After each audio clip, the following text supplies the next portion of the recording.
Live from Mortgage One Studios, Russ Clark Show, and Derek's here. Good morning, Russ. Good morning, sir. Good to see you. Good The to see you.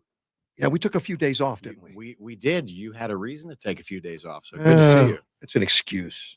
Well, you do use those ad nauseum. It's It was an excuse. It's an excuse, but I'm glad to be back, and I'm glad to be doing this. One thing I just want to mention real quick.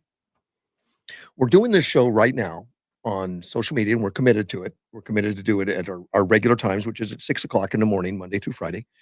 And the reason we're so committed to it, and I know a lot of podcasts, a lot of people will do shows inadvertently whenever they feel like it. Maybe there's a news story, so I do 1 a week, 2 a week, 4 a week. We're going to do 5 a week. And we're going to continue doing this because we have expectations of being back on a signal that's going to be live broadcast. And we don't want to get out of that discipline. Well, and you've taught yourself to be up this early. So if you stop doing that, then you'd totally be out of I'd fade away. Yeah. I'd fade away completely. But you'd wake up at 10:30. The amount of calls and the amount of people that have been reaching out has been unbelievable. People told me for years I had like 3 or 4 loyal guests. I think that was wrong. I think it was wrong, but 4 or 5. I'm more, but I'm continuing to get calls of concern, like, where's AM 560? I turn on the radio, I get static. There's no AM 560, and I get calls from others that are telling me, they've been my official secretary because they've been getting so many calls. Which is great. Which, again, Russ, the show has always been on the air. You've made a great difference, bringing stories out to the community that otherwise don't get talked about. And again, it's in that very inquisitive, neutral way where clearly everybody knows what your beliefs are, but you're still willing to have anybody from any side on the show. I think in order to support a belief and an idea where you think government should be or not be, you need to know the whole story. And you can't just know a filtered or living in a bubble and be convinced that we're in the right path. You have to understand. But isn't that how most people operate? That's the way science works. It's used to, where you have to know all the story in order to make good conclusions.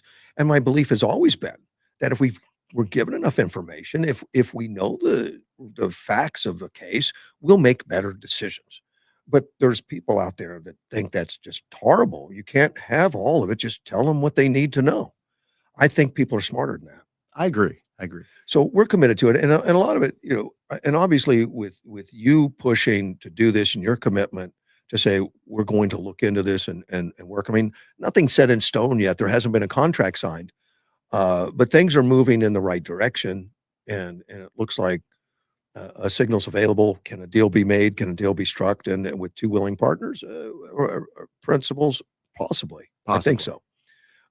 So I feel pretty good about it that we're heading in that direction. And I can tell you, I've been getting so much support from everybody. And we want to do more with 560 than what was done. I don't know exactly what all that's going to be, but I haven't been as committed to community in the last few years because the company I was working for didn't like people in the building.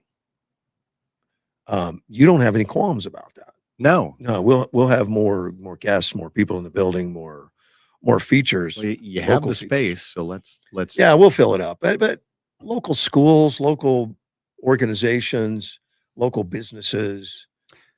And again, there's going to be a gentleman coming in here, Lou Costable. He's not local. Well, but that's what I say. He's local today. When you talk to people who are not local and they come in here, they talk about the warmth and the connective tissue within the community. Right. And, we just went through Midnight at the Oasis. And again, you talk about a community-driven event. And again, won Yuma's best community event again for a couple of years in a row.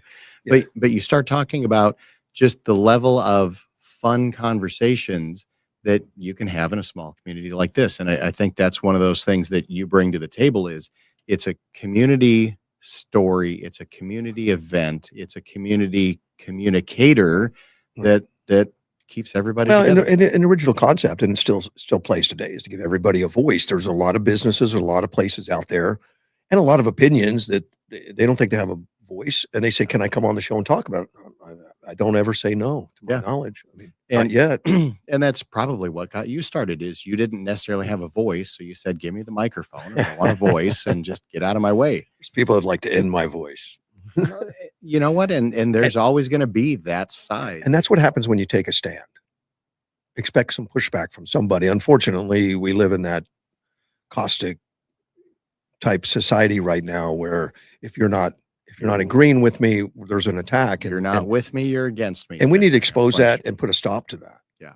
We need to not ignore it. We need to talk about it and say it's just Well, unacceptable. Kudos to you for what you've done. And again, what I know your firm principles, but you will have anybody on the show and you will talk to anybody about their beliefs and then grill them with questions of Oh, yeah. why and sort out the truth. And sometimes you actually offend people even more when you ask them why.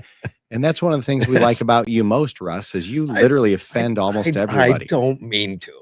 It's like that paper cut. You know, when you get the paper cut and then you keep bumping it and it hurts and it's annoying. That's Russ Clark. I have very few people come up and say that I have offended them. Very few. But I have had, which I always find very interesting, and I always want to explore that. And the first thing I usually say to them, they said, well, I just can't stand what you talk about or something. I'll say, well, I'd like to know more, but first let me say just thank you for listening. I would never listen to that show. Well, I didn't think so.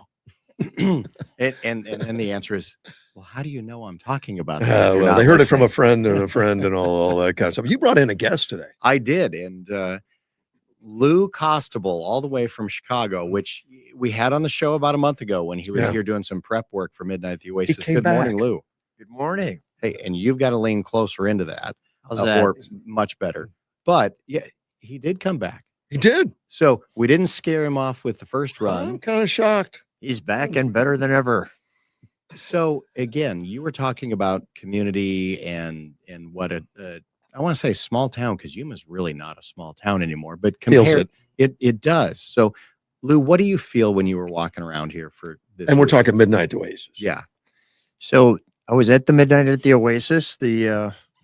I'll say the effort was to make sure that we put more of Yuma on the map by giving exposure to the car show. And the people are very warm, very comfortable, very enjoyable. It's a nice community feel. So, and everybody's packing, so you're all good. Yeah. They don't pack at the field. Not at the field. No, No, I'm kidding. But Lou, sincerely, how many of these have you attended? How many car shows? Oh my gosh. You don't keep track? You have a log? 2013, and that was when I started videoing, so I can't even imagine how many car shows I've There's been that many in the nation. Well, yes, because we have cars everywhere, and the car culture is big. But no, I want to go back to the people for a second. First of all, I want to say that the first impression is what a well-run organization. I mean, all the cars have their spot. The people are working in unison, and the food, you say, okay, for the cost of the car show ticket to get your car as an entrance, you get the chance to have 3 different meals, where you go, okay, 3 meals. We're going to be feeding 2,500 plus people each meal. And the food was fantastic. Yeah. So, I mean, you come for the car show and you stay for the food. So, Bobby, what's Bobby's last name? Cammon. Bobby Cammon makes this Cammon sausage that I have heard this phrase before, like, wow, you need to lick your lips. It's so good. This was actually lick your lips. It was so good afterwards. Is that a Chicago phrase?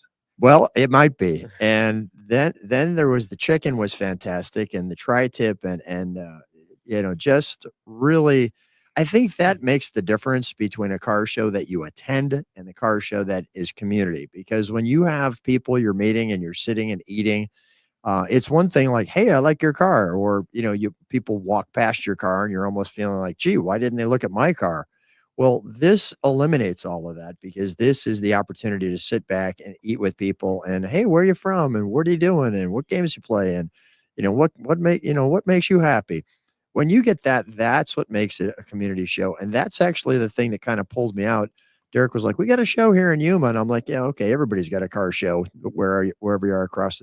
And we have dinners and lunches and brunches. And I'm like, wait, what? For how many? For who? What? for every person who's an entrance to the show, and that changes everything. And back to the people, warm, friendly, unbelievably organized. I mean, 10 out of 10. And Lou, the reason I asked you about how many people is just I want to give you some credibility. Like this isn't your first rodeo. No, I have, You've seen a few. yeah, if you come to my YouTube channel, we're going to promote that right now, Russ. We can do that. If you come to my YouTube channel, My Car Story with Lou, I'll let people get their phones out. Right. Wait a minute. My Car Story with Lou.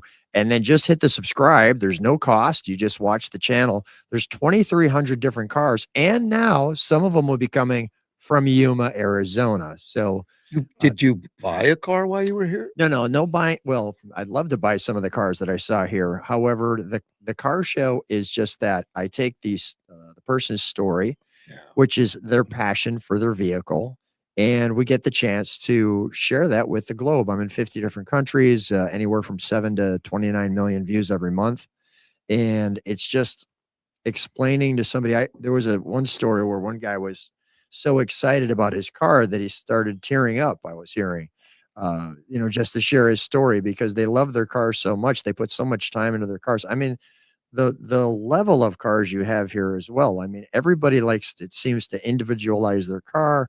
They're all customized. There were some amazing lowriders, just some fantastic pickups. I mean, I know it's My Car Story, so I didn't do any pickups, but some great pickups. I was honored to be able to give out some awards at the show, and the level of detail that the people put into it, you can clearly see the passion and the time they put into it. Yeah, a lot of times I imagine the stories are tied to the history of the ownership, where the car's been, how terrible it was when I got it, and how we got it back to original condition.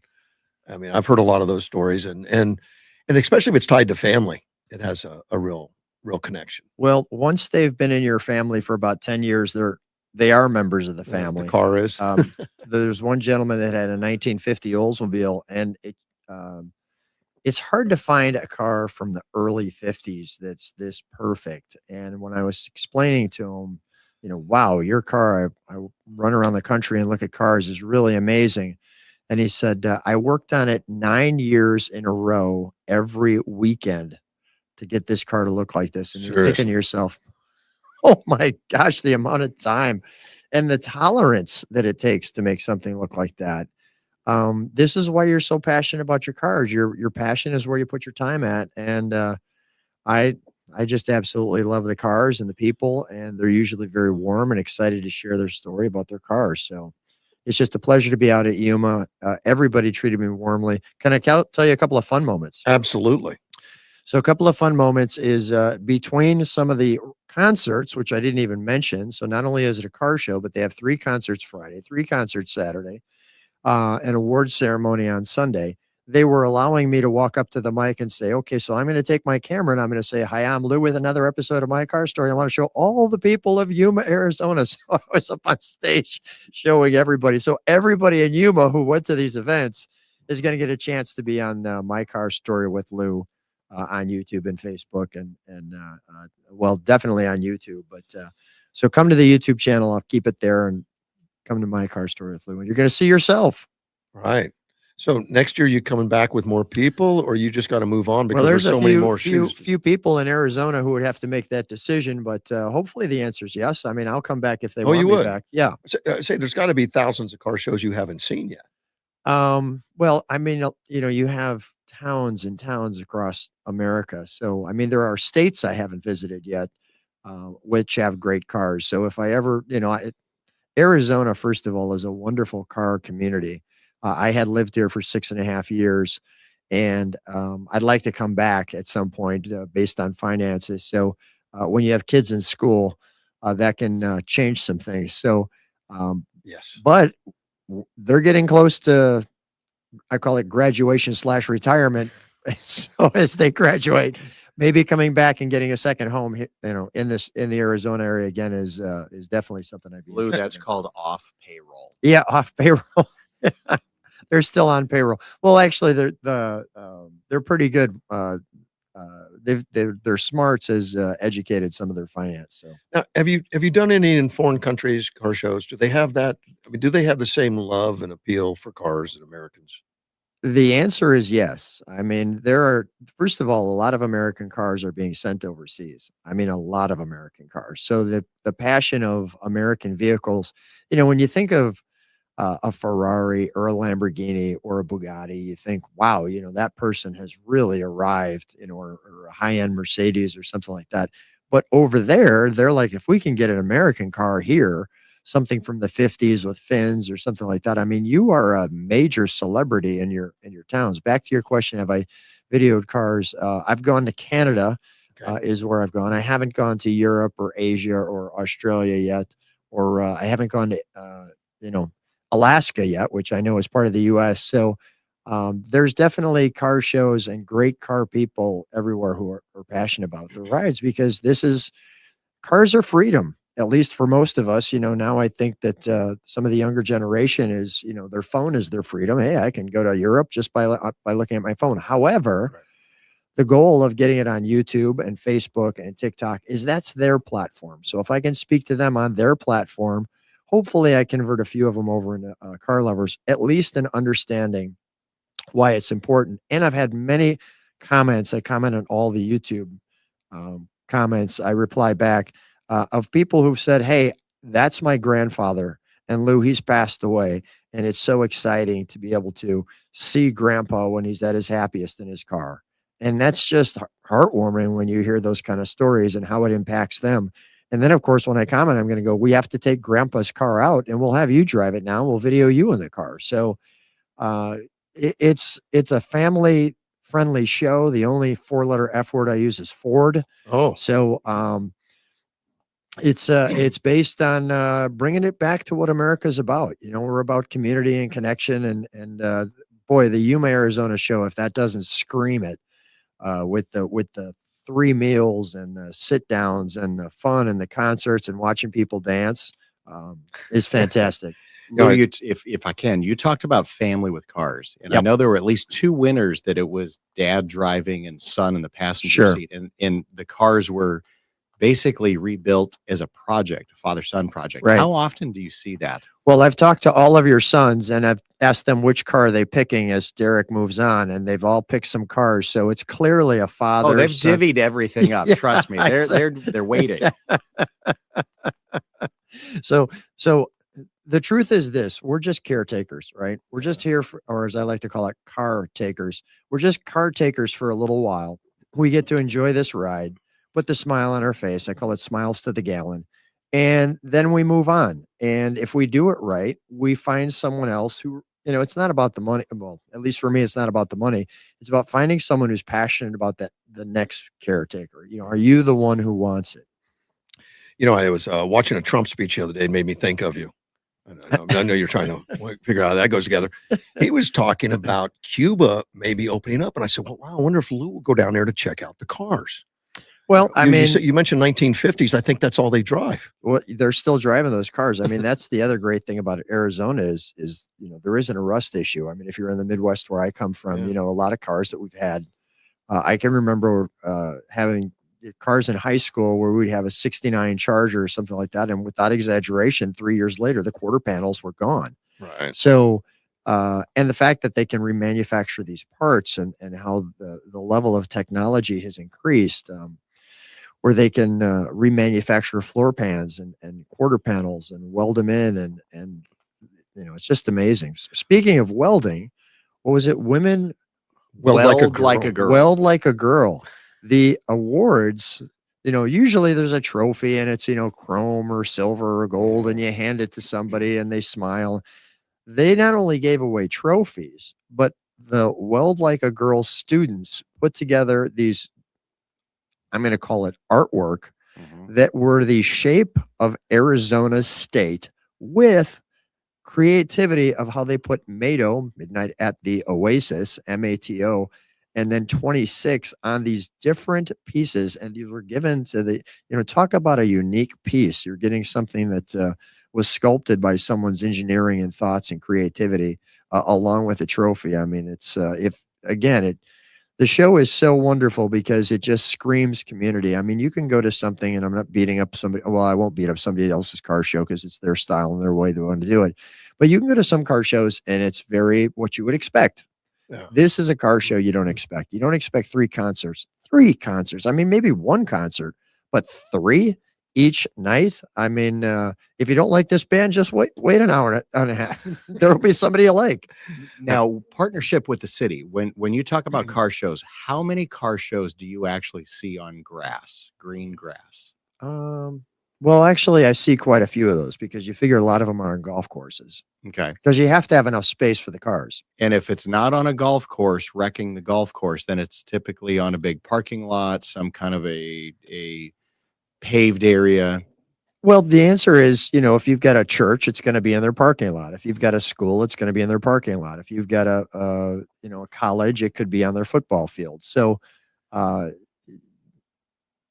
So leading the witness here, when you talk about all of the things, the Caballeros have grown and helped build the facility, but grown that within that footprint. So we're landlocked at 1,000 cars. yeah, But with the Civic Center for the chicken dinner that actually got Lou out of Illinois, the Civic Center for the eating and the cooking, yep. the stadium for the concert, and the ball fields for the car show, it's all self-contained. And that's the other reason that it comes together so well is literally you don't have to leave. I mean, they kick you out at gate Well, closing. let's talk about that for a second because there is something interesting about you're calling it contained, and I would almost call it uncontained. And what I mean by uncontained is it was very easy to pull out because you have an assigned spot. So when it's a 3-day show, we're not talking a 1-day show from 9 to 12 or a coffee and cars type thing where you get in at 6 and you leave at 9:30.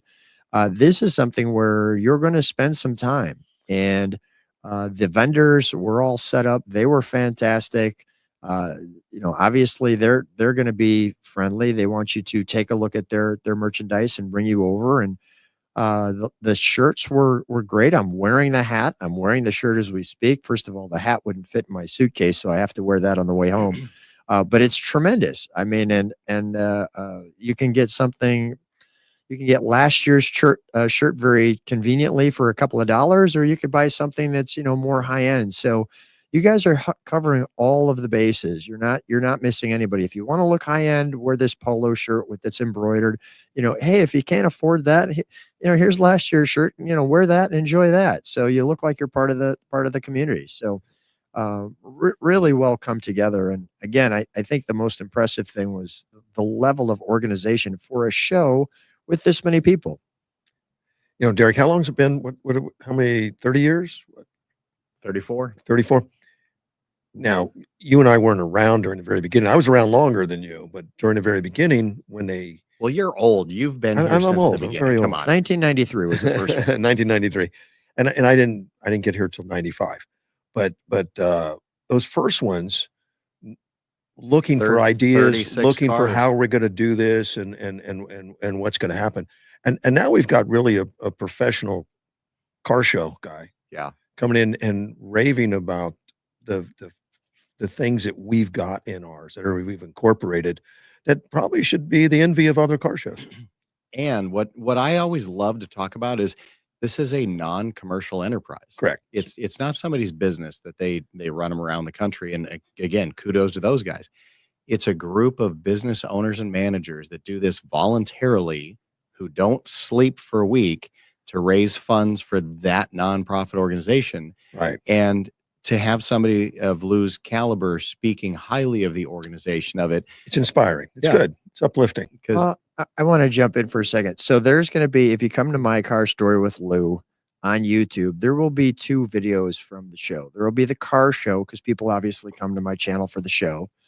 So that's obvious. But the second video that's going to be a lot of fun and it's going to be long is going to be the extended cut of Midnight at the Oasis. It starts all the way when I came in on Wednesday, where I'm looking at the packages that it was all women that I saw and they're putting together. And there are 1,000 cars that they're putting, 998 to be specific, 1,000 packets. And these packets weren't just like, okay, here's our brochure. Hope you come next year. Here's your spot. This is, you've got a t-shirt, you've got information, you've got swag in that bag, so to speak. And when I walked in, I knock on the door, and one of the entry shots is going to be Melissa opening the door. She's like, "Hey, Lou, thanks for coming." And as I walk in, the girls knew I was coming, so they're all like, "Hey, Lou, welcome to Yuma." And you have it in stereo from about 6 or 7 women, and it's almost angelic, like a choir Wow. going off. And what a better way to start it off? And you're going to meet Bobby Kamen, who's making the sausage. I did some one-on-ones with him, and might I add, we did the one-on-ones at the grills. So I'm actually going back smelling like Cayman sausage, chicken, and tri-tip from my suitcase. So there'll probably be every guard dog at the TSA station sniffing my bag, because it'll be, they'll be barking at my bag, which is fine. They can open it up and find my tripod in there. But it was absolutely wonderful to see that, and the way that people embrace me. Now, you're walking around, Mhm. and you had a moment where it was really actually kind of cool that you had the 2,500 people say welcome to Yuma at the final brunch yesterday. Well, and 3 times at the brunch and at both concerts. Mhm. Now, but you're walking around and you've had some people approach you and say, "Oh my gosh, Lou, I watch your channel. I can't believe you're here." And then you have other people who actually didn't actually know you. Do you find a better level of conversation with somebody who doesn't know you yet and doesn't get that awestruck, or Well, do you well, there's just like yourself, right? You walk into your neighborhood and they're excited to see you, and some people, sometimes? okay, maybe some people aren't excited to see you, but generally, I know your personality. They're excited to see you. Matter of fact, just to be specific about Derek, first of all, he was very kind. He opened up his home to me, and shout out to his wife for having really, really fun conversations with him and his family. So more family feel right there at his home. But so that was great, and we won't give out all the details about ping pong and billiards, because he's very competitive. But I'm pissed you're leaving and we're tied. How do you leave and we're tied? we weren't going to talk about that. So I'm Midnight going to at keep the going. Oasis 2.0 next year. That's what that Yeah. is. So we'll. I think he wants me to come back just so he can play me again. But the point is that you started off with family, because he saw the channel, right? And he says, "Hey, I like your style. I like the way you're not rude. You seem to really embrace the community, and you seem to embrace the car person." A lot of that is my son, Joey, who is my editor. I tell him, "You have one job: make dad look good," and he does a tremendous job at doing that. And there's many times I'm sure that he's taken a lot of cuts out of the thing that we don't see. But I guess the whole point is that it starts, you come as family. So I'm already known when I got here from you. Mhm. And then you slowly, I'll give you one funny moment, Russ. I'm at the dinner at the end, and they say, "Lou, come on up, say a few words." And I say, "I'm going to say hi, I'm Lou with another," and I show the crowd. And before that, though, I said, "So how many people have heard this? Hi, I'm Lou with another episode of My Car Story. Show of hands." And it was like about 1, 2, 3, 4. It's like 4 people out there. Like, okay, this is a big opportunity for more people to know me. So here's a free gift. Come to My Car Story with Lou on YouTube. There's no cost to subscribe. But there were other people who were very, very like, "I can't believe Lou's here in Yuma." We see him on YouTube, and we've been watching his channel since 2013, and here he is. So it's very flattering when people come up, and I'm always interested in what cars what cars do you watch on my channel? Just like you said, what is it that I say that you like? What is it that I say that you don't like? Because we just want to continue to improve. But speaking of improving, from 1993, because I was talking to Bill Denice, who was at the first one, and I was asking him a lot of questions like, "What did this look like from day one?" And he's obviously like, "Nothing like what it looks now." And I'm like, "Well, tell me, give me the transition, and tell me that." And Bill's been to every car show. Also, another guy who embraced me. If I go to his garage mahal, very clearly when I walked in, it said no photographs, no social media. None of this. And I looked at him, I go, "You do know why I'm here, right?" He's like, "Yeah, I'm going to make an exception for you." And boy, I gained another friend. I'll tell you that. We went out later to have dinner with him and his wife Betty and Derek, and it was just a wonderful, wonderful time. So, how do you not enjoy getting fantastic dinners, listening to great music, and seeing some people who have seen the channel, and more importantly, most of the people here hadn't, which is fine. They're working. They don't have time for silly car show stuff offline. Yeah. You may not believe this, but not everyone's a car fan. No, I can I tell a story about that? Sure. Okay, so I have a dream car for me, which is a Dodge Viper. I had seen the Viper at the auto show in Chicago in '92, and I was like, finally, someone is coming out with a muscle car again after many years of nothing happening in the, I'll call it mid '80s to '90s. It started probably as the muscle car faded, and we were just living on maybe a Trans Am, a Mustang, a Corvette, and a Camaro. And then finally, Dodge comes out with this modern day version of the Shelby Cobra, and it has Carroll Shelby involved in the project with a fiberglass car with a V10 engine in it and side pipes that'll burn your legs. And I'm like, this is exactly what I need. So I finally, after 2012, it took me 20 years to get one. I finally got one, and I'm washing it in my driveway. And there was a young man who walked by. I can remember he had a Wendy's bag in his hand, hoodie over his head, shorts, and never looked up to see my car. And that moment, I thought about it and I went, wow. I mean, this car is beautiful. The sun is hitting it. I am washing it. It can't look any better. And he had zero reaction to my car. And I had to get over myself. So I got over myself by going, okay, not everybody's going to like this. Not everybody's going to think it's, the cat's meow. So, you're going to have to deal with people like that too, which is fine. Yeah. Well, does your wife like cars? Yeah, well, she likes her cars, and my son likes cars. My son likes like a Lamborghini and a Ferrari and a Bugatti. Yeah. He likes the modern stuff, which makes perfect sense. My audience usually comes to my channel for 1940 to 1989 American cars, no matter what they are, and they want to come and see that. Oh, but you didn't bring her this time. No, I didn't bring her this time. Okay. So, again, a visual, you said sunlight, car, the guy didn't even look up as he's walking by with his Wendy's bag. Yep. I'm just picturing maybe it was the bad shorts and the white chicken legs. My bad shorts and white chicken legs. Yeah, I did usually wear wear pants the whole weekend so that Bobby wouldn't toss me up on the grill and turn my. Yeah. Probably would have. So what can we do as Caballeros to improve the show? Nothing. Really? Well, let me add one thing, and you're doing it right now, is talk about it.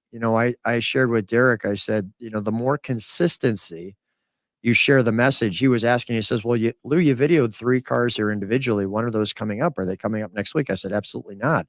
I said, you want to space those out so that people are hearing the message again, hearing the message again, hearing the message again.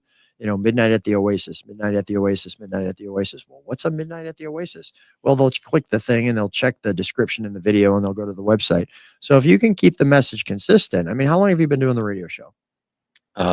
25, 26 years. Right. You had to think about it, right? You're like, gee, I don't know. What year was it, right? So if you can keep that message consistent, I'm not the best YouTuber. I'm not the best editor, but I post a car every 3 days, sometimes 3 times a week. And that consistency and people saying you're passionate about it is usually good enough. Yeah.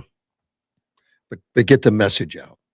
Yeah, you have to continue to get the message. And this is what I was brought in for. I was brought in for, Lou, you've got a global profile. You're in 50 different countries, and we're come in and talk about the show. We're literally just using Lou for his Yeah. platform. Yeah, that's it. It's for the legs. It's for the legs and the shorts. Yeah, I get a lot of that. But there's a great story that one of Bill's friends who lives in Tennessee called Bill and said, is that your garage on Lou's channel? A garage mahal. And so again, somebody in Tennessee who didn't even know that was coming up is reaching out, talking about the car show. And so, good. That type of thing, if we can start getting people from around the country, and again, we're sold out every year. So it's not a problem getting cars, but it's getting car enthusiasts to come down. But Derek, you've done a lot for that recently. You've brought in videographers and done more with social media and pushed that, because we're a lot of old guys in Caballeros. We don't really know social media. You want to know why? Why? Because we sucked at that. And we're really good at putting on the events, but we're not really good at promoting our events. Agreed. Because Absolutely. if you look at most of the Caballeros, they're high D Type A jack wagons that do like to work hard behind the scenes, but none of them love the spotlight other than Russ Clark. Yeah, very few. So, jackwagon, is that term of endearment? It is 100% a term of endearment. And, All right. and Lou has heard that several times. And I think he's added that to his repertoire of Jackwagon? amazing when words. I'm in Yuma at the Eggeberger house, I can use that term, and it's an understood term. The I would agree with what Derek said, meaning, how do you get your car show known? Well, you just continue to put it on platforms that people want to come to. And when you do that, I was talking to a gentleman who was in Scottsdale. I'm taking that back, Mesa. And as I'm talking to him in Mesa, he goes, "Tell me about this car show in Yuma." He had no idea. He says, "I will be there next year." And I think I'm going to try to talk to him about bringing a Duesenberg. So wow, when you can get people who are, Scottsdale has some great shows.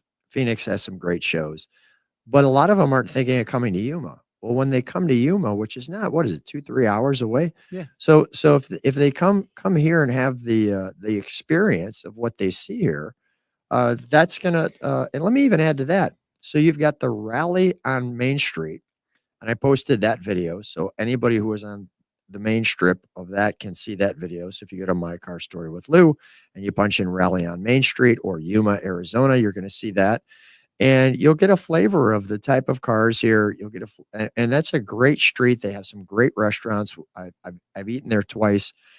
Let's also add to the fact that you're giving away a car, which we didn't even talk about. So they gave away a car this year, and as they gave away a car, everybody cheers for the person who got the car. They call them on stage, and this guy was in Atlanta, Georgia, who happened to hear about it, who won the car. So he's like, "You're kidding me that I won that car," and everybody's listening to this phone call because he's got it on the microphone.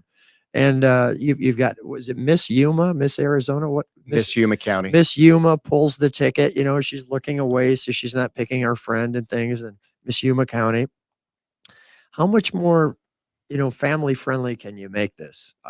The video will ooze the family friendliness, especially because I start with being on stage saying, all the people in Yuma, they're that kind of thing, and then I end with that too on the extended cut, which will be coming up. So it's getting that message out, getting the message out to people who don't know you until they know you, like you, and trust you. And if I can, Sure. when people outside of Yuma see the message, Caballeros are a nonprofit organization. All the money's raised goes to scholarships and other major fund projects here.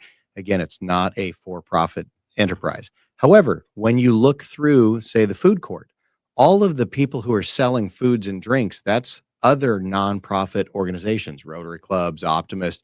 You've got the Boy Scouts cleaning up all the trash. Lou, did you see any trash on any of the fields all day long? So one of the impactful moments was I made the mistake of looking at cars a little too long, and I got to the food line. I might have been one of the last people getting food. Just the last.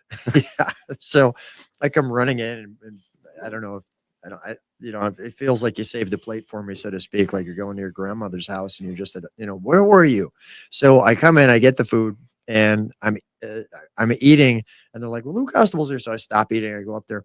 And as I got down there and I literally took the last bite in the Cayman sausage and stuck it in my mouth, this girl, I don't know, she must have been 8 years old, walks up to me. She goes, "Can I take that plate from you? Can I take that plate from you?" And I'm like, I said, "You'd like to clean my plate up for me?" She's like, "Yeah, that's what I'm here for." So, I have probably a 13-year-old hand me the water bottle. I mean, the people are not only considerate, it's an entire family, but they're here to serve you. And that's something you don't see all the time too. I mean, there are some great car shows and people who love to serve. So that is a consistent thing, especially at car shows, but to have it happen. So, again, I'm going to use the word, the organization of it, that they are getting you in, getting you out, and you're having a great time doing it. I mean, even if there were no cars here and you said we have 3 concerts and the food would be worth the organization, but then all of a sudden, you're hitting my passion with cars, and it's just great. Back to what you were saying with Bobby Cameron, and what did the first one look like when there's Right. 36 cars and it's grown? Every year, it seems like there's a few tweaks, and how do you grow something, gosh, yes. add something? So again, if you go back 3 years ago, there was not even an awards ceremony. There was the awarding and staking the signs in front of the cars, but there wasn't an actual drive up photo opportunity, handshake with El Prez and Captain Midnight. And that's one of the biggest things that I heard this year is we can't wait for the awards ceremony again. That was amazing last year. And you think, well, have we done this 33 years or 32 years back then and not actually done it as a presentation?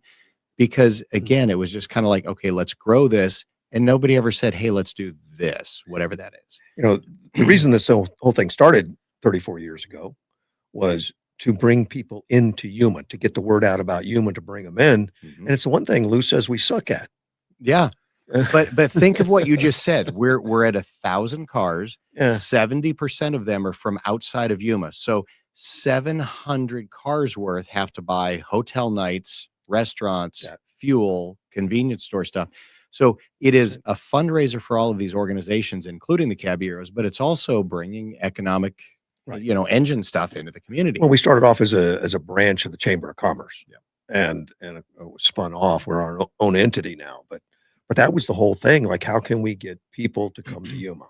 And we got Lou all the way from, how did you call it? Chillinois? So from Chillinois, yes, compared to where it is here. And for clarity, Russ, it was Derek who said you suck at the social media. and I'm here Guess to we'll get that on the record as Derek. Exactly. And I'm here to improve the opportunity to continue to get the message out. He wants to be the good guy.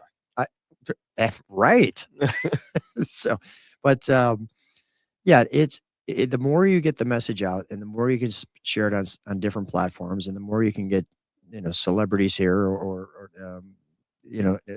Miss Yuma or whoever is going to just bring in the crowd. One of the things I think you'll see too, which was a little bit different that I did in this video that I haven't done before, is I said, who's a Yuma native who I can work with? So a shout out to Sharon, who volunteered herself to walk around with me.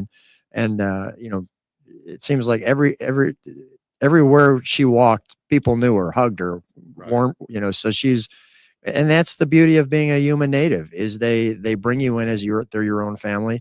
So she kind of brought something different to this car show as well for me, because she's tell me about that car, Lou. So it was kind of an educational thing along with, walking up to people and asking them, so how long have you been at the show? Why do you come to this show? So I'm excited about the video. I'm excited to get it out there and get the message out. How many people were there? Do you have attendance numbers? I don't have attendance. It was the concerts were huge. And Really? so the Saturday concert starting, the lawn chairs were all the way back to the vendor spot. Okay, so that's a good sign. It wasn't too cold. No, it was warm during the day. It was a little breezy. So why did you sell my granddaughter a jacket then? Because here's the problem. She came on Friday. It was colder Friday. She came during the day when it was warm and didn't dress well. And then as the sun goes down, it got chilly. And she said, Grandpa didn't give me enough clothing. So so you spilled my account. I did. You know what I was told by my daughter? Don't worry, Dad, I'll repay you. That'll never happen. Of course. Okay. Hello. That's every parent who has a kid, by the way, Russ. That's not a new thing. Yeah. I will tell you, she came back to the booth more than once. Oh, really? Yeah. Yeah. So I've got a good bill. You have not seen your bill yet. Oh, and I feel like I didn't even get a chance to go, but I guess I was there. Well, you had an excuse. So Russ, I want to ask you, how did the medical procedure go? Because you didn't get out to midnight at the Oasis, and that's always one of your favorites. Let's talk about Russ's medical procedure. We did a little of this talking beforehand. Yeah, it was just heart surgery. There's no big deal. Perfect. Okay.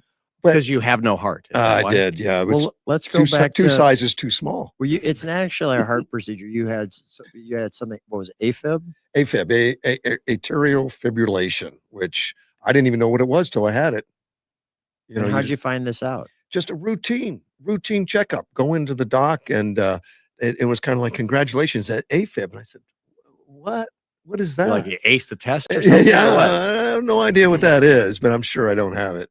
And I argued with him. I said, I can't do it again. Check it again, because I felt great. Sometimes you don't know. You don't know. So it wasn't causing me problems. But it ended up 2 weeks ago, I get a pacemaker. Last Thursday, I was on the operating table where they mapped the inside of my heart, which is amazing. They can do that. I don't know they could do that in 95 when I moved to you. Oh, They couldn't put a camera No. up your vein into your heart to map it. Now they map it in 3D, and then they send a probe in there to deaden some cells that are causing electrical problems. And AFib is an electrical problem, not a muscle problem. It's electrical. And they can get in there and deaden it.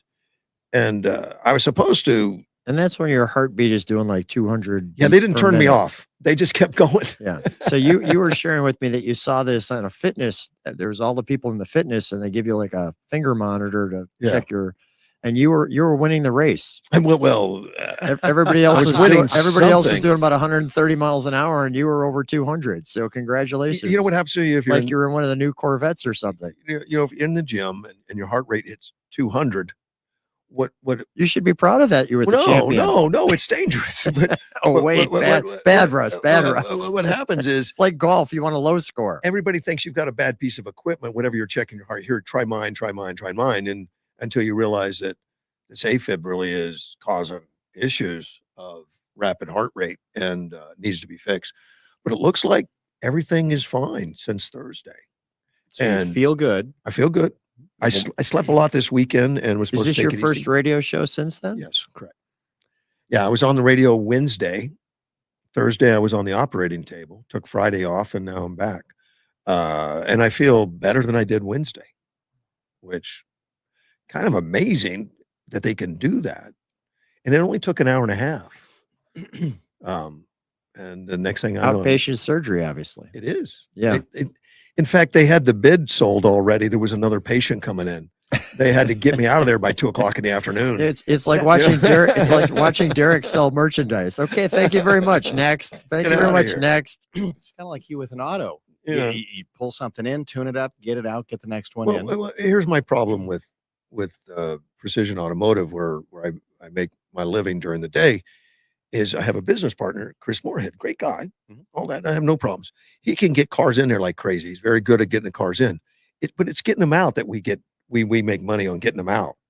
And I haven't convinced him yet to make that turnaround a little quicker. And that's something I'm still working Now on. that you're more energetic and your heart's good, you can get in there and turn that wrench, Russ. I don't know if he's going to allow me in the building.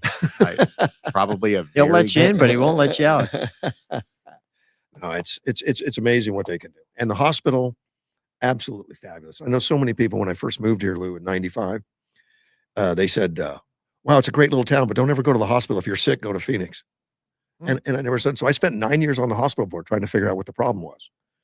And I think it was about communication because the hospital's great. In fact, the doctor that worked on my heart travels here from Phoenix, but people in Yuma that have AFib, they said, oh, you need to go to Phoenix to get a good doctor. I can't because he moved here. He's here, doing it down here. There you go. It's a great hospital. They did a great job. And I just can't talk enough about how good everybody was. Good. That took care of me. But and I'm not an easy patient, Derek. No. It's cranky. Take the word patient out and put any word in there. You're not an easy friend. You're not an easy caballero. Yeah. Jeez. Yeah, but the battery on my pacemaker is good for 12 years, Now- so I've got a lifespan. But go back to that, Russ. You have got to read the owner's manual for the We'll give you a love. trickle charger. But for the love of Pete, if Yeah. you've read your manual, don't put a magnet next to your pacemaker. And this jackwagon does a TV interview the week of his pacemaker Yeah. and puts the magnetic on your shirt lapel mic. And I realized over the I pacemaker. shouldn't be doing that. Russ, But it doesn't hurt the pacemaker. RTFM. Yeah. What? RTFM. What's RTF? Oh, it's in the back of every old military manual. Read the manual. Okay. So Read the friendly manual. Yes. Got it. I'll do that. See, that's where we keep our show in the Yeah. up and up. yes. Yeah, some of that we can't say, even though we're on social media now and not on. Oh, we don't say that. We're no. Even we will be back on the air. Yes. So we need to not get in any bad habits and do what Joe Rogan. So Russ, do you have any other comments or questions for Lou? Because I know you've got to catch a plane this morning. I'll be going back to Illinois. Are you taking him? Yeah. To the airport, not to Illinois. Yeah. Okay. He'll be back shortly, and That's good. I'll be out for just a moment. Bags are packed, ready to go. No, I think Hats on, my Midnight at the Oasis hat, my Midnight on the Oasis shirt. I I think it was great to listen to Lou. It's uplifting to see from his perspective of having that experience of going to many car shows, over 2,000 car shows and rating us. And I guess that's kind of inspirational, I think, to even do a better job next year. Mm-hmm. And just so you know, that merchandise is on your account as well, Russ. Oh, great. I appreciate all that. Thank you, Russ. And again, it's now that his heart rate's down, we can tell him. yes, yeah. It is humbling though when you see somebody who has outside perspective talking about the level of organization and professionalism within the event. And you and I look for, and all the guys look forward to putting that on every year. And it's a lot of work. The show ends at noon on Sunday, and there's guys working till 6, 7 o'clock at night, still putting things away. Oh, yeah. Then you still have to have the city guys go in and start putting away tables and chairs. Some of the sponsors like Ready Rent still have tents to come down. There's still a lot of work to be done cleaning it up. But from open to close, those 3 days, the community just sees a very good event that we like putting So on. who is Captain Midnight? And Captain Midnight being the person in charge of it for next year. There's one manager. Mike Mendez was Lieutenant Midnight the last 2 years. So Mike Mendez steps into Captain Midnight. He was actually passed the Captain Midnight cape by Nate Shug yesterday. And just hands it right over. Wearing the cape. And I will say, Nate made the comment, it needs to be dry cleaned. Okay. Something fierce. Something fierce. And he'll probably start tomorrow. Has already started. So okay. Lou, you saw the giveaway car for this next year. So we unveil the raffle car for this next year. 1973 Chevrolet Corvette with a 454 engine in it. So this is a real winner. This is a good one. And Lou's first comment and is blue. His comment this morning to me was, you guys need to charge more than $20 a ticket for the raffle ticket. It's that good of a car. Yeah, it's a great car. So yeah, I'd like that. Lou, you could win that and put that in your garage next to your Viper. We can do that. We'd have 2 blue cars in the driveway. That would be great. So, again, you go back to just the amount of work that it takes to put this in, but the perspective of a professional like Lou, just saying, hey, this is unique, that I don't think we realize that. And I know you're going to take that message of upping the social media, which you were already working on, but I know it's got to feel good to know that you're on the right path. Yeah, I don't have to listen to the grumpy guys like Russ say, "Don't do that." Let me get a lot of that. Let me add to getting the message out. So one of the things we did proactively was I came down, as you know, a month earlier, and Bill Denice was wonderful to wave his magic wand to let me come in and do social media in a place that he doesn't want social media done. So that was fantastic. And of course, I consider him, friends now. And Derek set all that up, and then his family was tremendous, taking care of me here. So I mean, you've got the family friendly atmosphere. You're going to have the people of Yuma on this channel, so it's just going to be great. And that's the people of Yuma now can take this video and take that link and send it to, hey, we had this car show. So the more they pass that on, and you can do it by email, so we can again be doing it on what I call anybody 35 and under can take it from their platform and push it out to other people. It's going to just continue to get the message out. Absolutely. So last questions for Lou, because we're leaving at 7 to get him to the go to My Car Story with Lou on YouTube. I'm done. Grab him, get him out of here. I'll do news. Thanks, Russ. I'm glad to see you're feeling better, by the way. So we're going to keep your pace under 200 miles an hour from now on. We'll try to do no that. more winning that race with all the other people in Yuma. All right. Good to see you. Good to see you, sir. From all of us at the Caballeros, thank you, Lou. Thanks, Lou. You're welcome. My pleasure. Let me see. I'm going to take a quick break with no commercials, and I'll be right back.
Live from Mortgage One Studios. I'm back, and I'm going to try something again today that didn't work before, and that is the phone lines. Now, we don't have any phone lines set up permanently yet.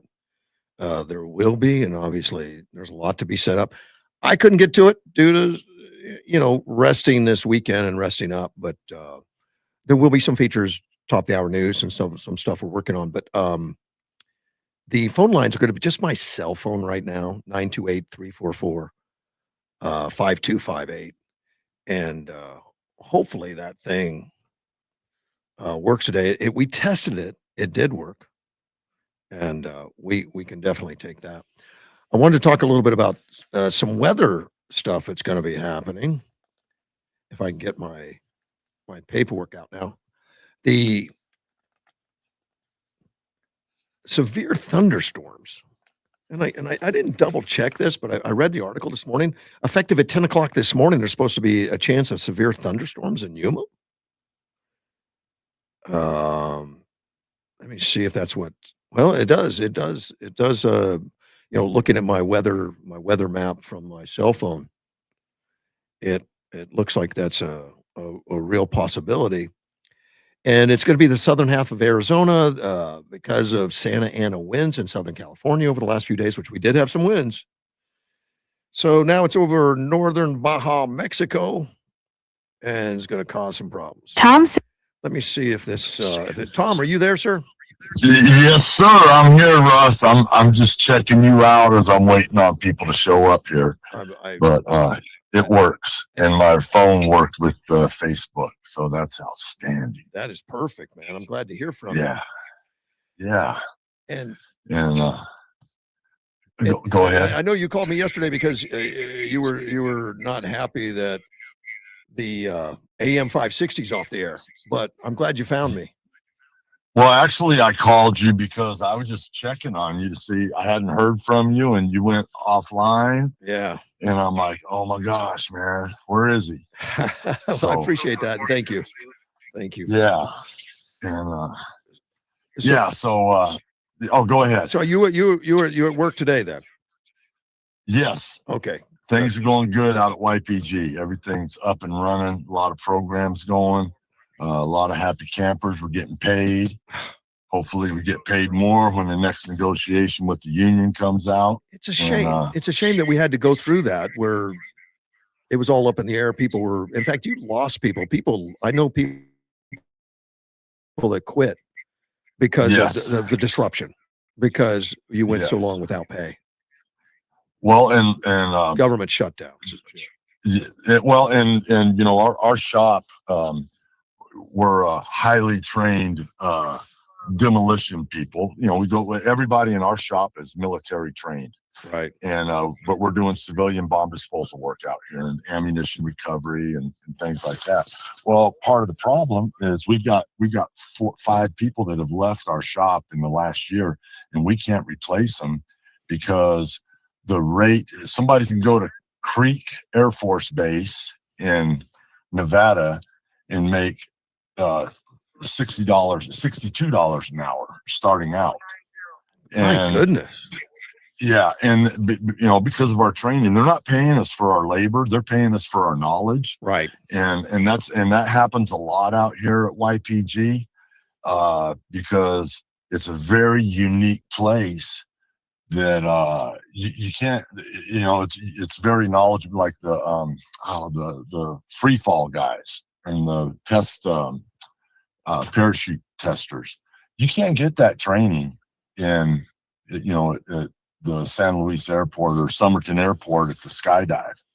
These people, they've got highly trained people, and they just don't want to pay them enough. Wow. And and you can go to Creech Air Force Base in Nevada, make $62 an hour, or come here, and you don't have to have all the civilian qualifications, explosive driver, CDL license, which is, it's a pain to get all that stuff.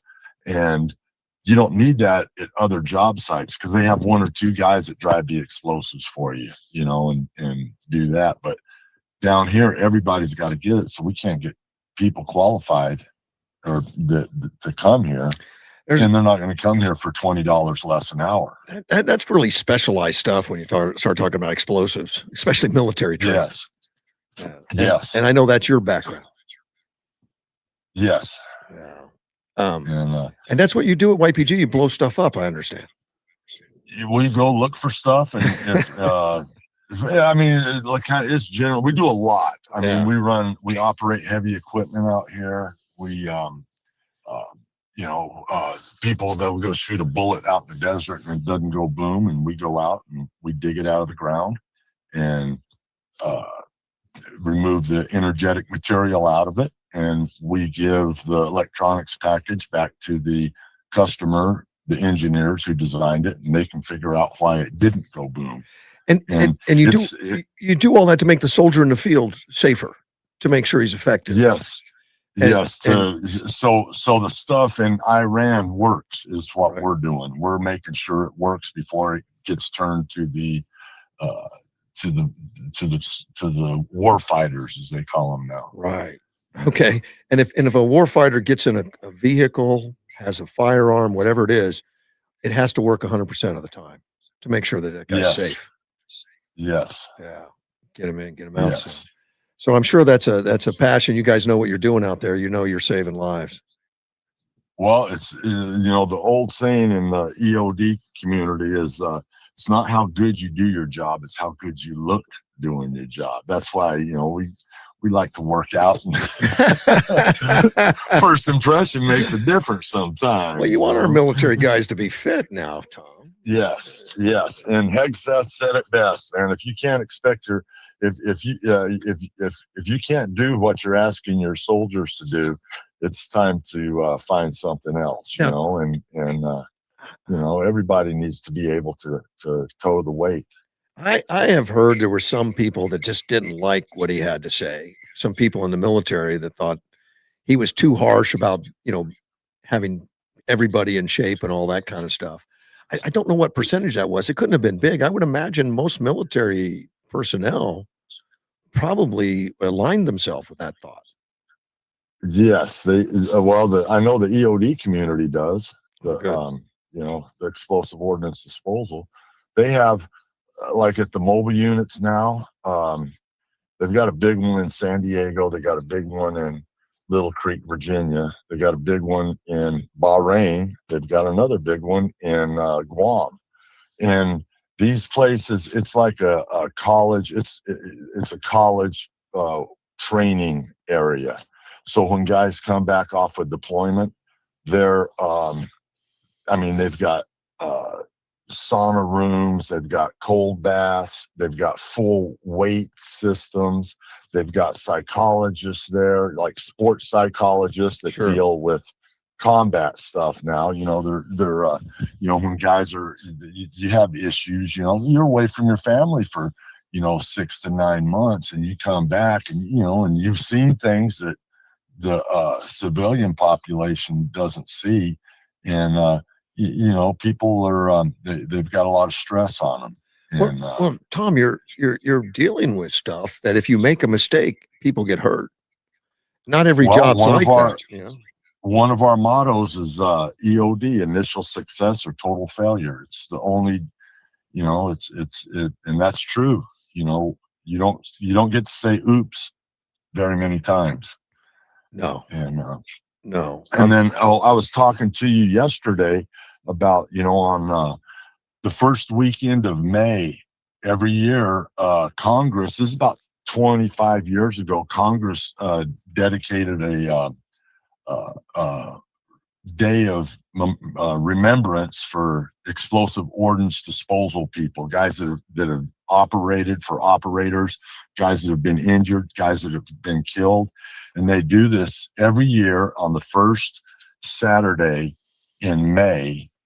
And it's the only military job that has its it's like a holiday basically, but it's not a paid holiday. But Congress recognizes us as it's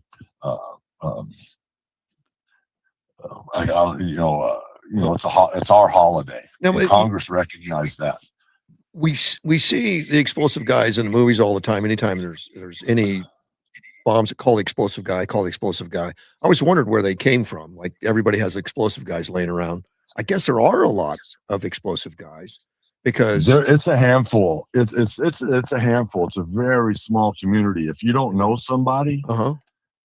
if you don't know somebody, you know of them. And Okay. I went to San Diego 2 months ago. We have a Blasters. They call it Blasters beverages. It's for active duty and retired guys. And we all meet in San Diego once a month at a local bar somewhere, and just trade stories and stuff. But there's guys I've met who I don't know them, but I've heard their names and I've heard of them, and likewise they know who I am and they've heard of me, through Okay. different stories. But it's a very, very small community. So And you train to disarm also, not just to check out what went wrong, but to disarm. Is that yes, okay? to render in the military, we render. It's called a render safe procedure. Is what you do, and so you make it safe. So, like in the war zone, somebody sees something, they say something, EOD comes out, and they have different tools that they use to render that safe or just blow it up. And a lot of times you're rendering it safe, so you can exploit it, and you send the packages back to the to actually a little or Indian Head, Maryland is where the big EOD mines are. What is that the toughest thing to work with, is some of the landmines and things? You know what, it's all tough. Is it? It's you're just you know you do an assessment of what you got, and yeah, it's like they say, feast or famine. Right. It's initial success Well, or total failure. And a lot of times, they say I'd rather be lucky than good. Yeah, hopefully your luck runs steep, man. Keep the luck up.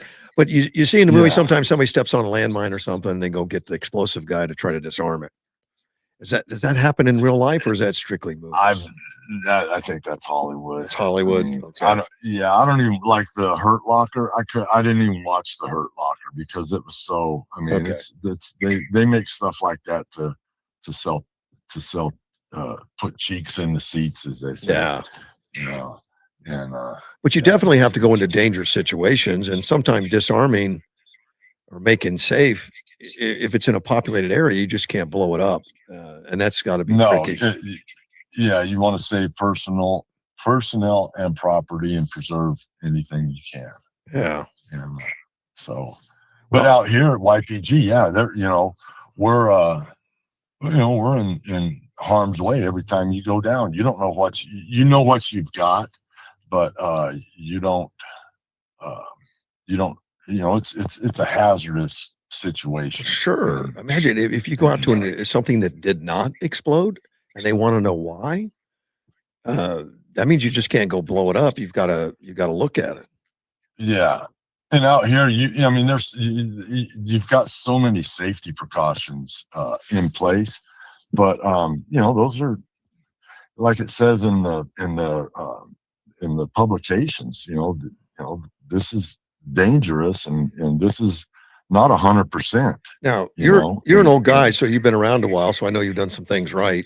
But the robots. Well, I've done some things wrong too. Well, not enough to take you out of the game. But the robots now and the unmanned stuff that can go in, that's got to be a big advantage for you guys. The robots are when I was in active duty, we had robots, but they didn't work. They didn't have the technology, and the batteries would go down and stuff. And right. And we didn't have the bomb suits when I was doing this. So a lot of times you're going downrange. Wow. You're in a concussion bonnet, the helmet, your Oakley sunglasses, a flak jacket, and a pair of UDT shorts, and you're going to work, and you got a hammer and a chisel and a Phillips head screwdriver. You know? Wow. Wow. Yeah, I'm exaggerating on I that, know. but you had a little bit more. But and everything is time on target. You know, you don't want to spend all day down there, because the longer you're there, the more you're in harm's way of the item. So now with all these drones even that can fly and take a look from the, from very close over in the air, very close, it's got to be such a big advantage versus. We don't have that out here. Oh, you don't even have that. Okay. No, we're no fly zone, no Oh. drone zone is what they Oh, say, that's right. because there's so many different evolutions going on out here So that and it's about radio frequencies and all this other stuff that's way over my head. yeah. But no, they have observers out here, and they sit there and they triangulate where it hits, and then they give us numbers, and sometimes they're close, and sometimes you're just looking for a little piece of dirt in the middle of the desert, and you stumble on it. You know, it's luck has a lot of finding stuff out here for us is luck. Now, do you still finding stuff from World War II? Yes, there's still World War II stuff from General Patton's era out here. And it's potentially very dangerous. It could be, yes. I keep hearing of people that'll sneak out there to try to pick up scrap metal or something. I think those people are that nuts. happens. That's out at the Chocolate Mountains. Chocolate That Mountains? happens. That's Okay. where the scrappers are. Yeah, I think it's Slab City is where they hang out. And, That's insane. before I came to YPG, I did some work out there with Shaw Environmentalists, no longer Shaw, but we had road graders and big excavators, and we left the excavator out there one weekend and came back and it was gone. Somebody scrapped it. They scrapped it. Oh man. They scrapped it. And that's still military property and everything. That's a big crime, buddy. That's nothing you want to play with. Well, and they drop real bad stuff out there for the civilian population to be going out and dig it out of the ground. Highly dangerous. And it's just unbelievable that people will go out and do that. Well, you're my first caller since I've been off the air, buddy. Right on. Yeah. It's good talking to you. I enjoyed talking to you last night too. Well, you do good things for the community, Russ. I appreciate the call. Appreciate the concern, my friend. Thank you. I'm probably gonna get fired. I don't care. I'm not, that's fine with me. But I'm gonna retire in a month anyway. So. All right. Thank you so much for staying in touch. You have a good day and stay healthy. Stay healthy, Russ. I'll work on it real hard. Take care, sir. Okay. Bye-bye. Okay. Bye. Of course, out of YPG, in case I don't know if everybody knows what goes on in YPG. I know a little bit. A lot of it they don't talk about. In fact, I know when Chuck Willenjohn was out there, and Chuck Willenjohn was a public relations guy that I always talked to. I'd call him up and ask him questions, and he would have no idea. I didn't hear about that. I said, well, because I'd ask him about things that I knew were in the works, like a helicopter that, they were working on autopilot or self-flying helicopters. I never heard about it. And then I'd read an article a month later where they did an expose on it. And I'll call him back and I'll say, Chuck, it's in the article. Oh, I didn't know they published that.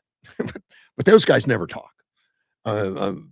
It's a lot of stuff out there that would get people hurt if they did talk. I understand it completely. A lot of that stuff has got to be kept quiet. But they're out there making soldiers safe. They're out there making the people in the field make sure that things work. And they try to break it, from what I understand. A new piece of equipment, a new vehicle, new anything. They want to break it before it gets broken in the field. They want to break it, see what its weak points are, and that's probably real simplistic overview of what they're doing. But we need them, and when you see that they weren't working like during this layoff, I wonder how many people are not going to get hurt because of that, or not have opportunity to fix something that otherwise wouldn't needed to before it gets out in the field, because you want those guys out in the field when they grab a hold of a piece of equipment that it's trustworthy. I want to mention the loss of a friend. David Keene he just passed away at the age of 81. He's been on the show dozens of times. over the years. David Keene has been on, and we're going to talk about him tomorrow in a little bit more. I know George Braun, who is a very good friend of his, and the one that got him on the show so many times would be George Braun. George Braun, and I talked to George this weekend. Talked to him. Gosh, I talked to him again this morning about it. He was going to call in today, but he's lacking sleep. He's actually the lawyer for David Keene. But David Keene has been around, obviously 81 years, but his political career started when he was 24. So he's worked with Reagan and Nixon and George Bush, HW, NW, and many other things. We'll get we'll talk a little bit more about David Keene tomorrow morning. But what sad, and he was scheduled to come on the show this week. Apparently, he was feeling good. He had a stroke not too long ago and was feeling great and wanted to get out. And I know he just did a long show, a television show just the other day, talking about some of the history and the stuff that he's been through. But passing of a really, really great man that had a lot to share, and he did. He did. He made the country a better place. 9 tornadoes, and and I've been at home for the last few days, but I haven't been reading a lot of news. I haven't been doing the stuff I normally do. I've been relaxing, taking it easy. But the nine tornadoes, 8 dead. Michigan Governor Gretchen Whitmer has declared a state of emergency. They were impacted heavily, but this thing started in Texas and moved up all through the heartland. Something like 9 tornadoes between Thursday and Saturday, ranging from an EF0 to an EF3. I'm not sure exactly what those designations are, but the winds were up to 150 miles an hour on the most damaging one, which will lift a mobile home right off the ground. But it's hail. It tore up homes. It tore apart communities. I don't have any indication here how many people have been injured over the last few days, but they did list that there were eight dead, and I got the impression that it was just in Michigan, but of course it caused devastation all across Texas, all the way up north into Michigan. So, unfortunately, about all the people that had to endure all of that and have roofs ripped off their houses. So there's going to be a lot of cleanup and a lot going on. I don't. I lived in Kansas when I was a kid, and I still remember the sirens going off. And they used to have sirens, and we had to go into the basement and hide in a corner. Many times it was just a fact of life. We don't see it here in Arizona. I mean, we get heat, we get some of that, but we don't have that kind of stuff. Hurricanes and tornadoes, and I had hurricanes in Florida. Lived in Florida. It's pretty much heat here, and the haboobs occasionally, but I don't know that anyone dies in those, except maybe a car accident. That's the windstorms that creates near zero visibility when it's a sandstorm and all that. Seen a few of those, but so thoughts and prayers to everyone in the heartlands. It's put up with the tornadoes, and hopefully they're all out of danger. We're going to get a thunderstorm here starting shortly, or potential thunderstorm coming shortly. 10 o'clock. They said that it could be rolling in, so be on the lookout. Be careful, because it rains in Yuma like that. The roads get slick. Remember, the brakes aren't going to work like they always do. Oil. I'm going to talk about oil prices. Phone lines are open too, and it's temporarily. This isn't the permanent number. 928-941-0304, and it's my cell phone, and it's hooked into the board. Oil prices. They're predicting it's going to soar past $110 a barrel. $110 a barrel. And right now, and this has everything to do with what's going on in Iran and the devastation over there. And we're going to talk a little bit about that and all the things that this is affecting. Some bad, some not so bad, actually. But right now, and Wall Street's been affected also, and we had the Dow Jones down 1,000 points or 2%, and Standard and Poor's down what 2 point. Oh, they're down one. Wait, yeah, 2%. Gold even dipped. It's still above 5,000 an ounce. That's kind of hard to believe. I remember when it was $100 an ounce, $200 an ounce. That was a long time ago. It was in the 70s. Silver fell 2%. It's down to 82.50, if you can imagine. I remember I bought a whole bunch of it for $7 an ounce many, many years ago, like 1980 or something. Wow. But this is something that all has to do with the Iran situation, and of course Israel and the United States have been in there on bombing Iran. Iran's been retaliating, not effectively to us so much. They've been retaliating to neighbors that have nothing to do with it, I guess. Just from what I understand from the commentary, it was to create pain that so that the neighbors, that aren't involved, the Gulf neighbors that are nearby, the states that are nearby, would tell U.S. and Israel, knock it off because we're getting hit by Iran. Well, apparently that didn't work. In fact, from what U.S. leaders are saying, that a lot of these Gulf states are tired of Iran. They're upset with Iran, but they won't say it publicly. Publicly, they stay quiet. Privately, they're fed up with it, and some of them are starting to help somewhat in the war on Iran, and they are calling it a war, even though it's not declared. It's not a declared war in Iran, but the amount of activity that is going on in Iran is dwarfing, some of the programs during World War II. I mean, with the amount of armaments, the amount of planes, the amount of artillery, the amount of stuff that's going in there is just beyond shock and awe. It's just absolutely crazy, and it's going to affect the gas prices. In fact, I checked it out this morning, and I see anywhere from like 3.40 a gallon to 3.50. That's not earth shattering yet. It's not earth shattering, according to Patrick DeHaan, and he's the head of petroleum analysis at Gas Buddy. Yeah, Gas Buddy's a website that you can go to and check gas prices. So I guess he's on top of it. He says it's likely to top $4 a gallon now that it's surged past $100 a barrel. Now, and the question is, the big question is, how long is it going to last? I mean, how long is this disruption going to last? And a lot of the disruption is because the Strait of Hormuz has remained closed. Not by Iran. Iran has threatened to close it, but they don't have a navy anymore. They don't have necessarily the capacity to close it. But a lot of tankers are still hesitant. They're not wanting to go through there. They still have effective weaponry.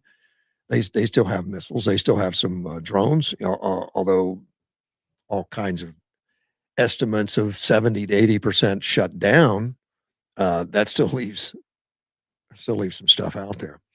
It's being closed out of caution to make sure no one's getting hurt, and a huge percentage of the oil in the world travels through the Strait of Hormuz. It does. So getting that up and running is important. President Trump has already jumped in on it, and Trump has said that he's willing to escort tankers through the Strait of Hormuz. So I don't know when they're going to set that up. I know they were talking to some U.S. officials just the other day to ask for a timeline, like when would that happen? And the indication was it was going to be in a week or less, which is not long, and hopefully that's the case. That we get some relief on the oil pricing, because this is the really what's affecting the oil price worldwide. And we haven't felt it at the pump yet. It bombing has gone on now to limit the output of Iran and Iraq. Iraq now has collapsed 60% of their output. And I don't know if that's the Strait of Hormuz. I'm assuming it is. And the Mideast Some countries get 90% of their supplies by processing seawater. They're also attacking some of the seawater. Iraq's, I think's had some of them. Iraq has been attacking some of them in Bahrain. Not Iraq, Iran. Iran's been attacking them in Bahrain and other desalination plants, which could shut down the population. The population would have to leave. You just can't get enough water to them immediately. But U.S. and Israel continue an attack, and they're talking over 1,000 bombings a day, 1,000 bombs a day. I don't know those exact numbers, and those are estimates they're giving us. They're not giving us everything. Right now, smoke is covering Tehran, which is the capital, because they bombed an oil plant. I think it was a refinery plant that is causing it to rain oil. It's all going up in the air and it's coming back down, unfortunately. So there's a lot more to go through. The Gulf states have warned Tehran, and they said, "Look, you got to stop the attacks." And the Gulf states aren't involved. They were neutral. They were attempting to stay neutral, and Tehran started fighting them anyway. Then they came out and apologized.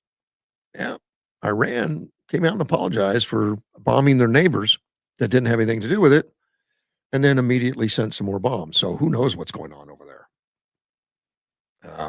Turkey has said that they might send fighters into northern Cyprus and Russia. And oh no, just northern Cyprus. The Russia's been feeding intelligence to Iran. That doesn't surprise anybody. Probably Russia's not happy with the U.S. for feeding intelligence to Ukraine. There is an announcement that the son of Ayatollah Khomeini has taken the helm and is the new supreme leader in Iran. I don't know who would want that job, considering how many leaders have already been eliminated. But his son, Majitaba, I'm sure I butchered that. Khomeini, he's the son. And Trump came out and said right away, he said, Khomeini's son is unacceptable to me. We want something that will bring harmony and peace to Iran. He says, and he was asked in the Oval Office last week about the worst case scenario in Iran. He says, I guess the worst case would be to do this and then somebody takes over who's as bad as the previous person, right? That could happen. Well, it shows, according to the articles that I've been reading, that the hardliners in Iran are still in charge. They still have a remnants of some kind of organization that's running the country. They've announced a supreme leader. That's not good. It's not good for us. And keep in mind, Iran is 2.5 times the size of Texas. Yeah, there's been a lot of bombings, and there's been a lot of reduction in their ability to fight. Drone factories are gone. They brought in the B-52s, the B-1s, the B-2s, all the big heavy bombers have laid waste to a lot of infrastructure. But there's no way they've cleaned it all up. It's too vast an area. It's too big. With air superiority that they've got right now, they can loiter and they can look for them to fire and then take out another launcher. My understanding, as far as launchers go for the missiles, they had 400 of them. They've still got 100 left. I mean, 75% of them are inoperable, but there's still 100, and these guys are still firing. They're still doing. I mean, there's not near the numbers that are going, but it's all still dangerous, and they're hitting softer targets. They're hitting the United Arab Emirates. They're hitting Bahrain. They're hitting other targets that really just to create havoc, so that they think that'll get the United States and Israel to back off. So far, that's not happening. If anything, heard news they're sending another aircraft carrier. There's 2 there now. Like, that's not enough. 2 aircraft carriers are already there. Another air carrier group is on the way. So, and I think that's good news. I mean, if they're going to do this, We know that the gas prices are gonna go up. We know that oil prices are gonna go up. Trump has promised it's gonna be temporary. But they've gotta shut down Iran to get it to be temporary. To get it to be temporary, they gotta cut off the ability for these guys to cause problems so they can open everything back up. The quicker, the better. So I would imagine that has gone into the decision to send another aircraft carrier. Is let's put more deterrence in the air, and the deterrents are with the heavy bombers, with all of those, the heavy bombers, they can carry a lot more in one sortie. You know, those things are massive, thousands of pounds, and just amazing with the B-52s and the B-1s are just mind blowing as far as the amount of ordnance they can carry. So, and that's what's going to take out large facilities and these facilities that are building these drones, building the bombs, building artillery shells and all that. They're working on taking them out, but it's a big country. It's huge, and for them to get to all of it, uh, who knows? Maybe a week or two. And I know ideally they're looking for unconditional surrender, and right now that's what Donald Trump says. The only thing is acceptable is an unconditional surrender, because according to Donald Trump, he has said that they have want to negotiate a ceasefire. He says it's too late for that. It's too late for that. We need an unconditional surrender. There's so much commitment right now. We're just not going to keep playing the game. We're not going to keep doing it. Now, as far as something that it's doing that maybe was expected, maybe not unexpected, but it's tied to Iran, and that's the Russia-Ukrainian war is tied to Iran. It's no secret that Iran has been one of the major suppliers for Putin. He brought in the drones, I think, in let's see, it says well since 22 when it first started. He brought in the drones shortly after. He said by early 23, Iran signed a $1.75 billion contract for additional drones and complete manufacturing blueprints. That's when it really opened up. You know, they were already getting the drones for what they could manufacture in Iran, and then they gave them the blueprints and gave them, a deal to make their own, and I guess they get some kind of payment. So Russia built their own facility in Tatarstan, and according to Ukrainian intelligence, they said Russia can produce up to 1,000 a day, 1,000 a day, using the Iran-driven technology. I don't know how they get the parts. I don't know how they get it all. I know some of it was still coming from Iran, though. A lot of the key component parts, a lot of the things that puts them in the air, because electronically, there's been sanctions that have been semi-effective, although China has been the other piece of the picture that has been sending in a lot of component parts, a lot of that kind of stuff that is non-lethal in nature. Uh, but that's okay as far as Russia goes, because they're getting a lethal part from Iran and probably getting a lot of the electronics and the other stuff from China. Well, Iran delivered 3 billion in ballistic and surface-to-air missiles before and during the invasion. So apparently, I didn't even realize it started before the invasion. And hundreds of Faith 360 ballistic missiles, numerous anti-aircraft systems, which I didn't know, because I thought Russia had the best aircraft system, or according to them, they did with that 400. And they sent hundreds of thousands of artillery shells and exceeding 4 billion beyond that. So Iran has been pouring a bunch of money into there. They've been replenishing Russia's stockpiles. And the West was hoping that they would start to deplete Russia's stockpiles and alleviate some of the constant bombardment that was coming out of Russia from the drones, the shells, and all the missiles, everything else. Now, Russia offered Iran the S-400s, which I understand a lot of them were in there, and they were already defeated by the United States. They also sent some Su-35 fighters, one of their nicer fighters, nuclear reactor construction, which is scary, and then some geopolitical coverage at the UN Council. And they said they had a 20-year strategic partnership that was formalized in early 24. And it was an axis built across military, nuclear, financial, and diplomatic dimensions. Well, because of what's going on with the United States and Iran right now and with Israel, this article says the axis crumbled. In fact, the Russia Foreign Ministry, Dmitry Peskov, he got out on air and he said Russia would not honor its defense agreement with Iran because he signed the agreement with Ayatollah Khomeini and the Khomeini has been killed. That's the excuse. That's what Russia just put out.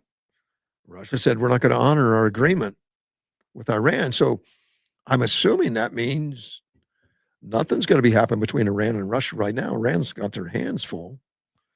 And what hasn't been blown up, they're probably firing it themselves. I don't know if that surprises anybody about Russia, but that's kind of interesting. China's still continuing to supply microelectronics and component parts and stuff, but they can't do what Iran was doing. Apparently, Beijing is careful. They want to avoid direct lethal hardware transfers. They want to keep deniability. So without Iran, that's going to change the complexion of the Russia-Ukraine war. Your Russia-Ukraine war, it may help Ukraine a lot more. And from what I've been reading in the last few weeks, particularly, Ukraine's been on the offensive. Now, Ukraine's been on the defensive most of this whole war. And it's a strategy for Ukraine. It's a lot easier to be defensive than offensive. You're going to lose more troops, lose more hardware, and frankly, Ukraine would just retreat a little bit and be on the defense, and Russia would just run into the fields, and the amount of slaughter and death and loss of equipment has been mind-boggling. They've just but they just keep pushing for every foot of land.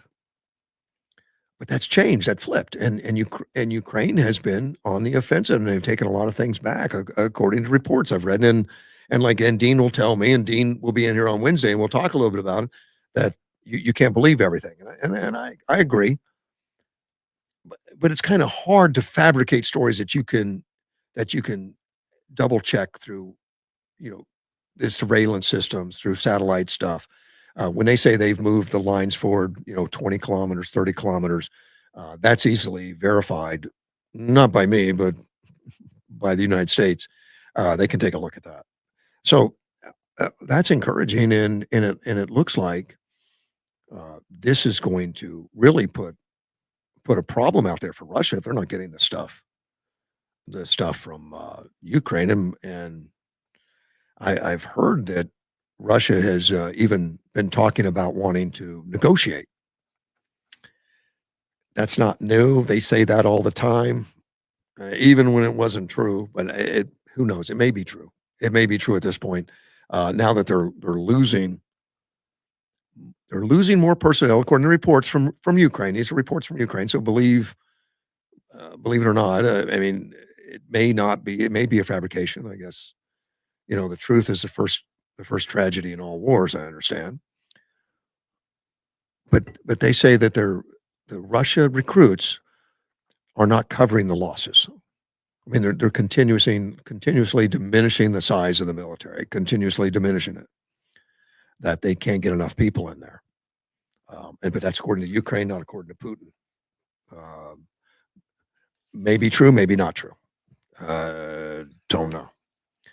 Very interesting, but hopefully this thing moves as rapidly as what we think it's going to move, and that the end game is not troops on the ground, and that the end game is figuring out a way to get this under control, kind of like Venezuela. And Venezuela is at best, I would guess, temporary. I don't think.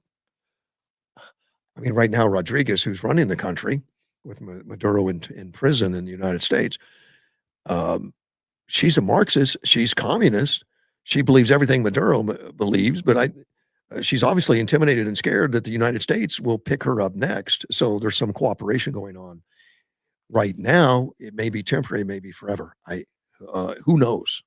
We don't know.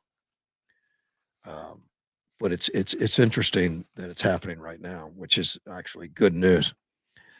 There was another boat carrying suspected narco traffickers that was blown out of the water on Sunday, killed 6 people. That's according to U.S. Southern Command. They call it a lethal kinetic strike on a vessel operated by designated terrorist organizations. Intelligence confirmed the vessel was transitioning along known narco trafficking routes in the Eastern Pacific and was engaged in narco trafficking operations. That makes the people that have lost on these attacks 156. That's according to the New York Times. That's the latest strike. There's 156, and it's the 45th boat that was targeted. I didn't even realize it was that big. Pete Hegseth talked about it. He said, going on offense with Operation Southern Spear has restored deterrence against the narco terrorist cartels that profited from poisoning Americans. Last month, we went for a few weeks without targeting a single boat. Why? Well, because we couldn't find a whole lot of boats to sink. And that's the whole point, is to establish deterrence from narco terrorists who've been able to traffic almost unfettered. It looks like one attempted on Sunday. It came through. The Pentagon has refused to release any identities of those killed in the strikes since last fall. I don't even know if they know them. I mean, maybe they do, but if they blowing these things up, I don't know. There's been bodies recovered.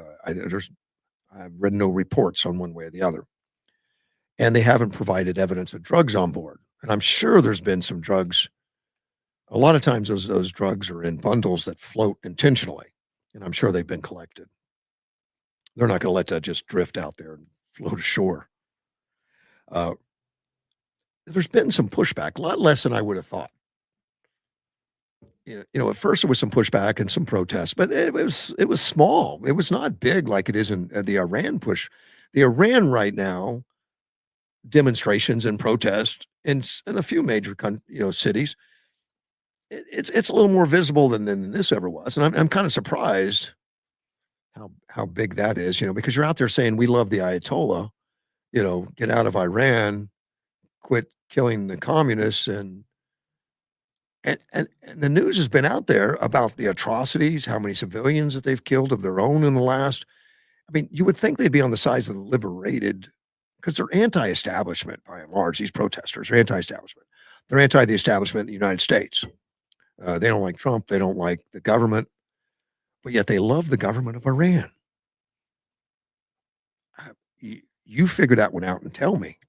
I mean, how can they love the government of Iran and hate the government of the United States, other than maybe they are communists, maybe they are for that oppression, but they say they're for not having oppression. That's exactly what they're saying, that the United States is oppressing the Iranian people. Well, they're oppressing the Iranian government, the dictators, the ones that have created hate and havoc for 47 years, and has killed thousands of Americans, either directly or indirectly through their proxies, that have killed thousands of their own people, and upwards of 30 to 40,000 in the last month or so, because there were protests in the streets, and that's a death penalty in that country. And the protesters in the United States are coming out saying, "Stop killing the people that are killing protesters." Yeah, you tell me why. It makes no sense. In fact, I saw a documentary or special on a guy that is from Iran. Family was from Iran. He has relatives over there. He knows what the government's been doing, and he was out talking directly to the protesters. I think it was in New York City, saying, "Do you realize what the government's doing to the people? Do you realize how many people you're protecting? You're protecting the people that are persecuting and killing." And now they were mad at him, and they were pushing him and shoving him a little bit, trying to get him to shut up, trying to stop him, putting noisemakers in his face, trying to shut him down. The protesters. And if they're protesting in Iran, you get killed. But they're protesting in the United States, saying, "Let the killers of protesters alone." I don't know if they understand the irony. Rand Paul of Kentucky. I like him. I do. He's sensible, but I don't always agree with him. He's raising concerns about killing people without due process and the possibility of killing innocent people. And this is on the narco traffickers. And that's why he brings it up, the narco traffickers. And the narco traffickers basically, there's intelligence. They watch these guys get into boats. They watch them load the drugs. They see these guys take off on known drug routes filled with drugs. They can see it. It's usually in the open. It's not down in a hole. It's in the open. And they blow them up. The United States government does. They don't send any warning shots. They don't try to arrest them. They're blowing them up. Rand Paul's bringing up concern, and I think it's a legitimate concern. I mean, he's not out burning cars or blowing people up because of it, which is what the left does. We don't like you blowing people up, so we're going to blow people up. No, he says, I look at my colleagues who say they're pro-life and they value God's inspiration in life, but they don't give a blank about these people on the boats. Are they terrible people in the boats? I don't know. They're probably poor people in Venezuela and Colombia. He's quite probably right. They probably are people that were looking for employment, and they were willing to do something that kills many Americans in order to get it. I don't. I mean, it's not that I don't feel sorry for him. I don't feel bad, and it's not that I don't agree with him. That we need to be very cautious and move slowly and be careful about what we're doing. I don't know that it's the wrong thing, though. I don't have a problem with Rand Paul saying it. I don't have a problem with the conversation. That would be the left that doesn't like opposition conversation. But and it's okay. It's okay to talk about it. But the fact remains, from all the information we've gotten, all the intelligence we've gotten, that these narco terrorists are bringing dangerous drugs to our country on a regular basis. They've exploited us. They've capitalized on us. They've killed thousands of Americans, not directly, but indirectly through overdoses. Ruined lives, ruined families. They're not following the law. And the United States is protecting itself. I mean, I'm glad to see it. I'm glad to see that they're protecting themselves. Whether these lethal strikes and we've been doing drug interdiction on boats for years. The Coast Guard has been doing that for decades. Chase them down, catch me if you can. And then it's kind of a catch and release program. We confiscate the drugs, put the people in jail for who knows how long. They eventually get out and possibly go back to it. But this is a whole different game under Trump. This is a whole different game right now. The penalties are more extreme. I remember Trump years ago, I think during his first presidency, he talked about the drug situation in the United States being out of control, the amount of overdoses, fentanyl, and everything else. And he says, some countries are more successful at getting it stopped or getting it, you're never going to stop it completely, but obviously not getting to where it's prolific as it is. He says, but he said they kill people and he says, I don't know if the United States has a stomach for that. It was something along those lines, not an exact quote. And I think he's right. We wouldn't, at least not. I mean, we're not going to. I don't know that we would embrace the death penalty in the United States for trafficking drugs. But these are narco terrorists on the open seas, bringing this into the country. It's a different situation. It's a different situation, but it's one worth having the conversation about. I don't mind that a bit, and I think Rand Paul's right to bring the conversation up. In some local news, and this is the front page of the paper this morning, $63 billion, not billion, million. I've got used to saying the B word. Yeah, when we were talking about fraud in Somalia or Somalian citizens of the United States. $63 million expansion of Cesar Chavez Boulevard. So I don't know if you've been to San Luis. Cesar Chavez Boulevard's a main east-west boulevard. Before you get too far into the city, you get in there, and it's a main thoroughfare. It's 2-lane. I'm thinking 63 million. Now, to build a highway, it wasn't that long ago. I remember it was cost like $1 million a mile, which that's a lot of money, $1 million a mile. So using $1 million a mile, which is probably more now, I'm thinking like 63 miles of well, Cesar Chavez Boulevard's not that long. It's not even, I don't know, is it a mile even? But it's 63 million, and understandably, it's not like building new highway where it's an open ground and all this kind of stuff. There's a little bit more to it. It's going to start here. They're going to make it 5 lanes. It's 2 lanes right now. They're going to make it 5 lanes, which it needs to happen. It is a busy street. It's going to start on March 23rd. They're going to start it there's a groundbreaking ceremony to talk about the $63 million, which still is just mind-boggling to me that to make this road 5 lanes is going to be $63 million. Nevis Rydell, the mayor, she confirmed the construction. She said work has practically already begun. Since Monday, they started coordinating of the land in the construction area, but the groundbreaking ceremony will be on March 23rd. So they're getting it ready. It's a project that has been discussed for at least 20 years, but hasn't been possible due to funding. I guess so. The expansion boulevard is expected to improve traffic across the city. We'll be able to move from one side to the other, enter and exit the city more efficiently and safely.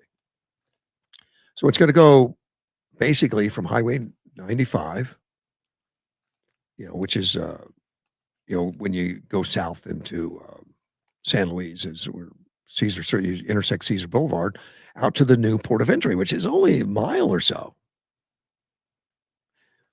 Well, they had to purchase the right of way. They had to relocate power poles.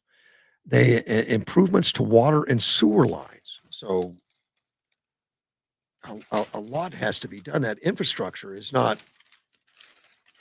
that simple. The preliminary efforts cost $10 million before construction to move all that. According to the mayor, Rydell, state and federal support, including $32 million approved through the Arizona Department of Transportation, will support from state lawmakers such as Senator Brian Fernandez. The ADOT's contracted it through DEPE. That's Don Peterson. That's good news, actually. Don Peterson being a local construction company, it's nice to have one that's local. Rydell says, I'm very happy that a local company that employs our people will be doing the work. A large portion of DPE's employment are San Luis residents. The boulevard runs from west of Main Street, which is it's 16th Street, Highway 90, and 16th Street in Yuma turns into Highway 95. It eventually turns into Main Street in San Luis, and to just east of Avenue A, a very short distance overall. But it's going to complement the expansion of the San Luis Port of Entry, which has been, it's becoming a lot more effective. It's becoming a better deal. It was a lot of money that went into San Luis Port of Entry, the number 2. There always was one in downtown, but they moved the commercial out to this number 2 entry, and that's grown a lot. It has a lot more stuff going on there than it ever did before. So that's been very success. Since I got the paper in front of me, WTI is coming back, which is not unusual for the United States. United States, for Yuma. Comes in twice a year, semi-annual. That's twice a year. According to Marine Corps Major Sean Graham, he went to brief city council on it during Wednesday council meeting. And I lost my page. Here we go. He said the certified weapons and tactics instructors through classroom instruction and field exercise. That's what it is. It's to become instructors, certified instructors, and they do it twice a year. And it's always exciting. I kind of like it. I mean, the extra planes, the extra stuff going on in Yuma. It's kind of fun if you like seeing the planes take off on the runway and seeing that kind of stuff and the helicopters and all the other stuff that's going on. The first phase is going to start on March 23rd, so it's right around the corner, and it's going to run through April 26th. So it's going to be a month long. Operations take place in Yuma and all around Yuma, so it goes all around. Some of the best training they can get is right here in Yuma, according to Sean Graham, Major Sergeant Sean Graham. Now, part of the training is a simulated disaster, and it's planned from 5:30 to 10 p.m. April 6th at Crane Middle School. And I've gone to those before. You know, you don't go on to the Crane Middle School. You don't probably go across the street. You know, they observe what goes in, and they stage a disaster, a rescue. They bring helicopters in to lift people out. In fact, at times they're civilians or politicians or something that that maybe city councilman, a mayor or something that gets to play a role as a civilian that they go in and rescue and put them on an airplane and get them out of Dodge. it's always fun to see it in live action. But you can do that on April 6th. Put that on your calendar to see those big helicopters, the CH-53s, come in for those kind of training. So we get used to it because we see it a lot, which is part of the fun part of living here in Yuma. Other than midnight at the Oasis. One other thing I wanted to pick up in the paper: some legislator. Oh, and the phone lines are open. Believe it or not, I do have one phone line. It's my cell phone, 928-941. 0304, and I am going to start scheduling more call-ins. The lawmakers, we're talking legislators now, have a crime bill that they're discussing in Phoenix, for the state of Arizona, which is always interesting. But let me take a quick phone call. You're on the air. Hey, Russ, it's nice to hear your voice, even if I don't have Facebook. Well, then how are you calling in? I mean, what do you listen to? I don't know. My kid let me borrow whatever it is to listen to you. Yeah, we're gonna have to put it on your phone or something like that. Well, and we're gonna get the signal back. I really believe that. It's not been signed yet, but we'll get it back. It's good to hear from you, actually. No, it's good to hear that you're on the radio. And I appreciate everything that you do, Russ. Well, thank you, You sir. have a wonderful week, you and the wife. I appreciate Bye. it. You take care. Bye-bye. That was Bruce Luna. He has to go to work. Nice of him to call. This new bill they're working on, it has to do with civil terrorism and subversion, which I think we've seen a lot of it. I think we've seen a lot of it in the country, Minneapolis. I think that's civil terrorism. What they're doing to ICE agents is civil terrorism. It's certainly not legal. But they feel, because of everything that's going on, the lawmakers look at it and say that we don't have enough things on the book. And it kind of scares me a little bit. It kind of worries me a little bit to have too much of that. But we'll talk about it. Let's see if Mel's on the phone. Good morning, Mel. Good morning. How are you? Yeah. Go ahead, sir. What's your status right now? Of what, the radio, actually getting the signal back? No, of you. Oh, my status. I survived the procedure, which is good. And actually everything went tremendously well. They did they put that pacemaker in 2 weeks ago, which I don't notice. I don't know what it's doing. I don't know if it's doing anything. It's really there as a watchkeeper. And then the ablation goes inside the heart. It goes through an artery up through the leg, up into the heart. They map it 3D and they go in and ablate, which that means kill some cells that are on the surface that are causing electrical problems. My heart problem was electrical. The fibrillation comes from electrical interference it's Huh. start getting a lot of rogue electrical currents coming in. The heart gets confused, and it just starts vibrating and fibrillating in the top chambers, which can cause rapid heart rate and other issues. But they went in afterwards and they use a radio frequency to kill some surface cells that are causing these problems, and it looks like they got all of it. Now, not every ablation's 100% because they may not have found everything, but so far I'm 100% back. They did this on Thursday, and Mel, I feel great. It's amazing how fast they to go into my heart and play around for a couple hours, and Yeah. then Well, turn me loose, and I'm back on my feet. Not him. That's right. No. Good morning, Marcy. So, No. how are you doing? well, I don't know. They're trying to decide what they're going to do, or how they're going to do it. They know what they're going to do. It's just how they're going to do it. You don't know yet. Well, the technology's Well, amazing. They can do a replacement by going up, going up through the veins, and that way, or they can do the old split me open thing. So Well, hopefully they There's- do to you like they did to me, and that's just going through a vein, that's and the recovery's a lot quicker, I think. yeah. Okay. Either I way, was wondering how you. either way, I want you to be on the heel. I feel great. I'm going to the gym today.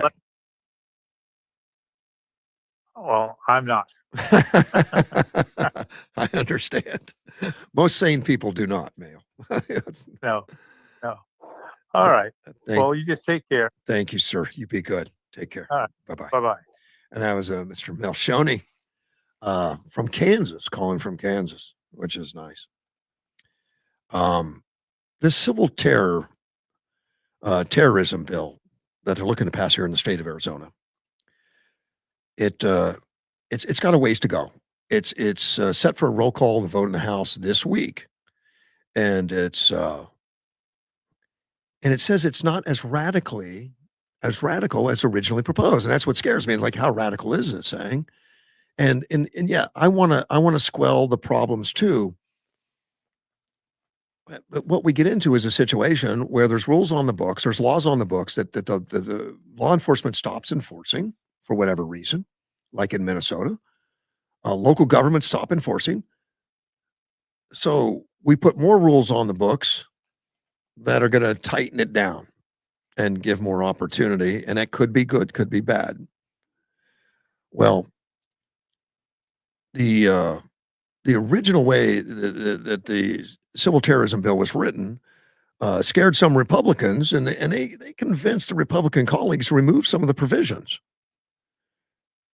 And according to Representative Alexander Colden, he said the legislation that was crafted, it was promoted by the Manhattan Institute, and it was in the name of dealing with civil disturbances. It was so extensive that it would make criminals out of people engaged in actions protected by the First Amendment, which would be scary. I mean, and that's in his opinion. I mean, that would be scary if that's true. So with that, I'm glad they're taking a close look at it.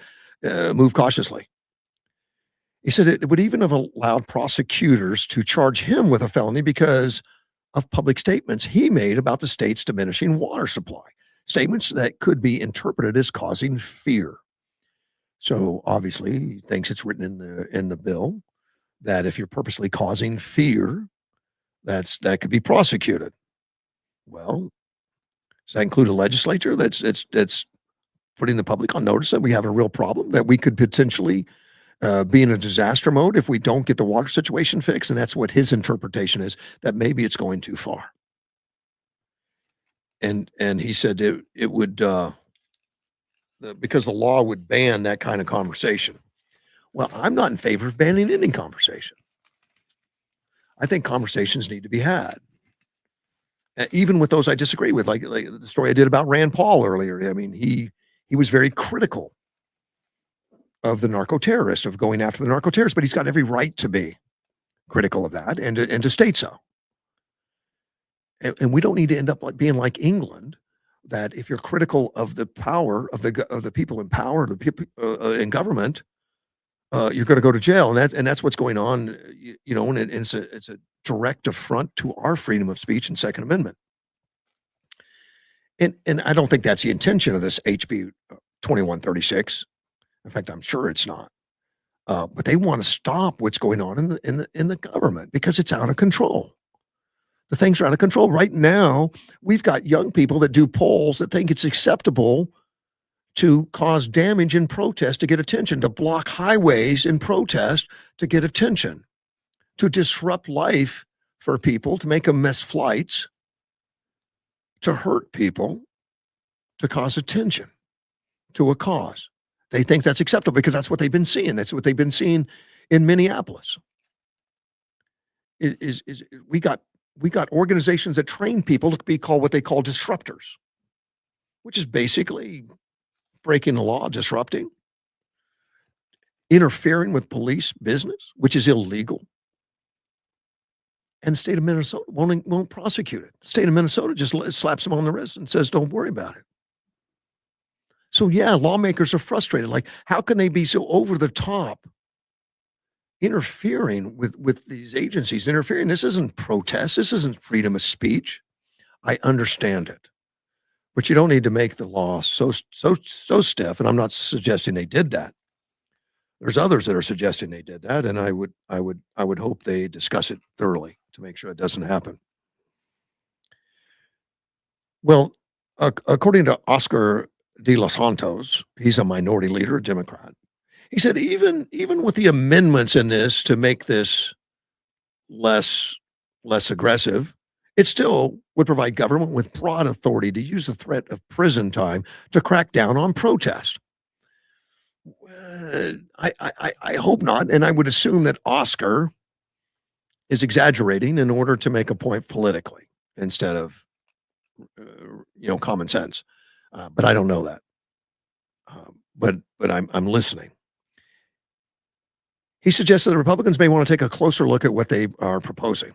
Well, yeah, I'm agreeing with that. Take a close look at it, but that doesn't mean you don't pass something to stop what he calls, and I don't know what his version of protest is. Is his version of what's going on in Minneapolis to be anti-ICE, the anti-ICE antics of throwing fireworks, burning police cars, standing in the road, blocking traffic, grabbing hold of ICE officers? Is that protest? If he considers that protest, then he's dead wrong. Oscar's wrong. It got 2 people killed. Now, the ICE didn't get people killed in Minneapolis. It was the protesters that made a very dangerous situation confusing, made it chaotic, and caused the problems that eventually escalated into where 2 people got killed accidentally. I say accidentally. One lady hit her accelerator and ran into an officer. The other one was resisting arrest and had a firearm, which is not he's allowed to, but it escalated the situation, particularly with his fighting. And then that gun went off. He had a gun that was prone to go off by design. That's the design of the gun was had as a noted as having that problem, and it got him killed. And I don't think either one of them will find the ICE officers at fault, although it's unfortunate, and we hate to see those things happen. But you get into a very chaotic and dangerous situation and start ringing bells and doing bullhorns, grabbing officers and creating chaos. Bad things would be more likely to happen, unfortunately. Well, according to Oscar, if you do this bill, the January 6th insurrection are civil terrorists, all of them. Well, see, that's not true.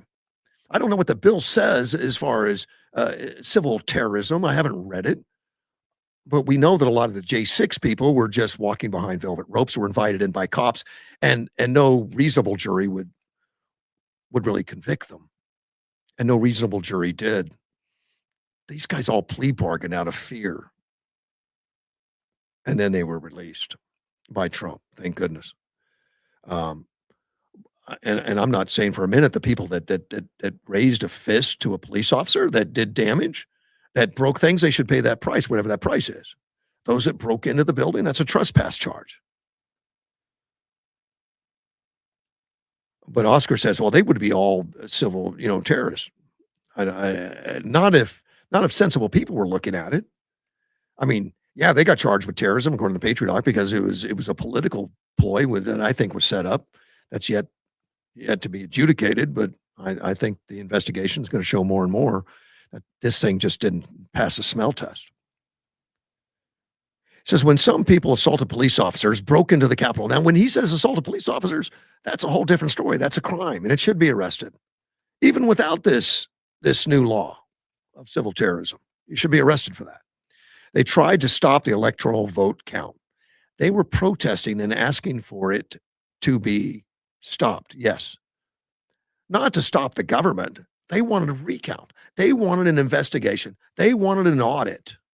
There's nothing wrong with that. And that gets lost in this argument. There was a step process where the vice president had to certify the vote. And they asked the vice president, Mike Pence at the time, don't certify it. Let them go back and audit this thing. We got time. Let's get it audited. And they turned that into a government overthrow. When I say they, I mean the media and the left turned it in. I think it was a setup. And we've had a lot of testimony, a lot of indications already that that's a real possibility. There needs to be more. But they did try to stop the electoral count, but not in a way that they stay. They wanted an audit. They didn't believe it. Well, that's not going to be terrorism, and I think that's just trying to scare us again. Sir. I think I have Carl Kaiser on the phone. Carl, good morning, sir. How are you? Good morning, Russ. How are you doing today? We're doing well, buddy. Good to hear from you. Well, I'm good. I guess I can say my 2 cents. I'm glad to have you back. Well, thank you. And hopefully we get a signal soon and we're back on regular air at the same time. It's more convenient. Well, yes, but what you're doing right now is in your line of work there, you took the handcuffs off. I hope so. Well, anyway, but I'm glad I don't have to go through withdrawals listening to you and talking to you, Russ. Well, some people are probably going to rehab now because I'm back on the air. They thought they were free of me. But there's people that want to shut voices down, Carl. There are. Yeah. I'm not one of them. You're not one of them. But they exist. They want to shut them down. I'm glad we have those opportunities for sure. And we're going to have the trolley out at the fair. And so if people want to come by and say, let's help Russ Clark make America great again, that'll be good. And then if somebody wants to come by and explain to me civilly why it's wrong to make America great again and why we should give all of our to the illegals and we should take care of them, come by and talk to me about it. I'd like to understand that. Well, and you do get a lot of people to talk to you, Carl, which is very good. I think you do a great job with that, and that trolley brings a lot of attention. And it's always a festive atmosphere around there, mostly because there's a lot of people going out there to pat you on the back and thank you for all the help that you've done. Yeah. Reworking that and getting that done, and all the work you've done in the community. It's appreciated. But we have another election come up that's so important that I don't understand that people can understand it, but we are so close to going blue in Arizona, it's not funny. And the young lady that saves our bottoms all the time is Michelle Pena. Yep. And so I got to work with Michelle down at the farmers markets, and she's ready to go, and she wants to help. She's going to do it for one more year. Well, she terms out after that. So yeah, well, that's what she said. She's done. Well, a lot of them flip over and run for Senate after that. But yeah, well, I think she would, but I think this is the lady that did this to help us. Yes, she did. And she would rather be doing other things, but she knows how important our city and state is to us. That she stepped up, and she stepped up as a write-in candidate. Oh yeah, yeah. Well, during the primary, that's easy when there's nobody else on the primary. So she was able to make that happen, and then after that, she won in the open election against a Democrat in a Democrat majority, district. And God bless that girl, man. She's really making it happen. Yes. She is. Well, we the people knew how to make it happen is by single shotting Michelle Pena, the general. Yeah. That's what really keeps Arizona red, in my opinion. And if I'm wrong, I wish somebody would explain that to me. But if I was in Laughlin, I know where I'd be putting my money on the table. Well, I know she's going to get in the general. There's no question. Yeah. But there's probably going to be 2 Republicans this time, and not a single Republican, which it's a disadvantage. It could split. It could split it up a little bit. But I think she's strong enough, well known enough to overcome that. Because it's going to happen. We can't stop it. No, we can't stop it. But and that's what we did last time. We got behind Michelle Pena and just let everybody know that we want her back. The Republicans want that lady back in the House helping us. Yep. And everybody that's working against her wants the Democrats to have our state. Well, of course. Everybody wants to be in power, Carl. Of course. Yeah. But the problem is President Trump wants to be in power to help me and you. The Democrats want to be in power to help the few. I think that's a serious distinction too, and it's one that it's easy to see. And that's why the Democrats try to frame him as no kings and everything. He's just trying to be king, because they see it too, that obviously he's doing things for country. It's all for country. It's been for country. Yeah. It's never been about him. He donates his money back into the country. I don't see too many people doing that on the Democrat side that are trashing him like Barack Obama. They're not doing that. Yes. They're taking money from the country. He's giving it back, and he's helping people up, and he is boosting people. And Barack Obama brings them down. And I'm so disappointed that more and more people don't see it, especially the funeral of Jesse Jackson the other day.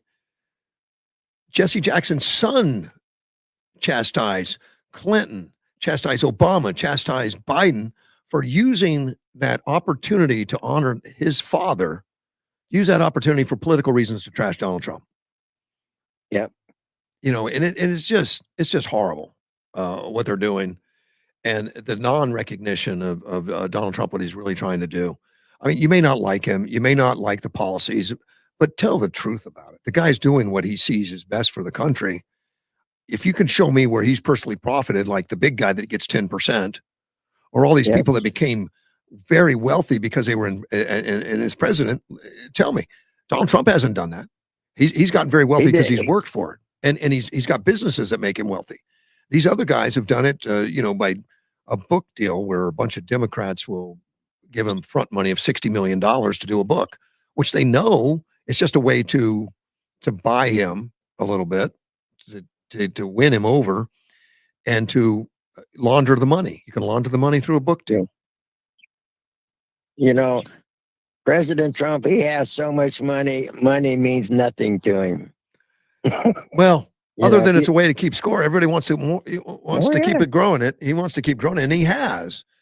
Because that's how what success is. But you can have so much of it, it doesn't change your lifestyle. I don't know. His lifestyle, what it is. He could make another 10. Yeah. He could make $10 billion tomorrow. It's not going to change his lifestyle. Not a bit. Now, if we made an extra $2,000, it might change our lifestyle. Not for him. Bye. See you, buddy. Take care. But that's what a lot of people. They had an extra $5,000 in their pocket every day. That sure changed their life. That's exactly right.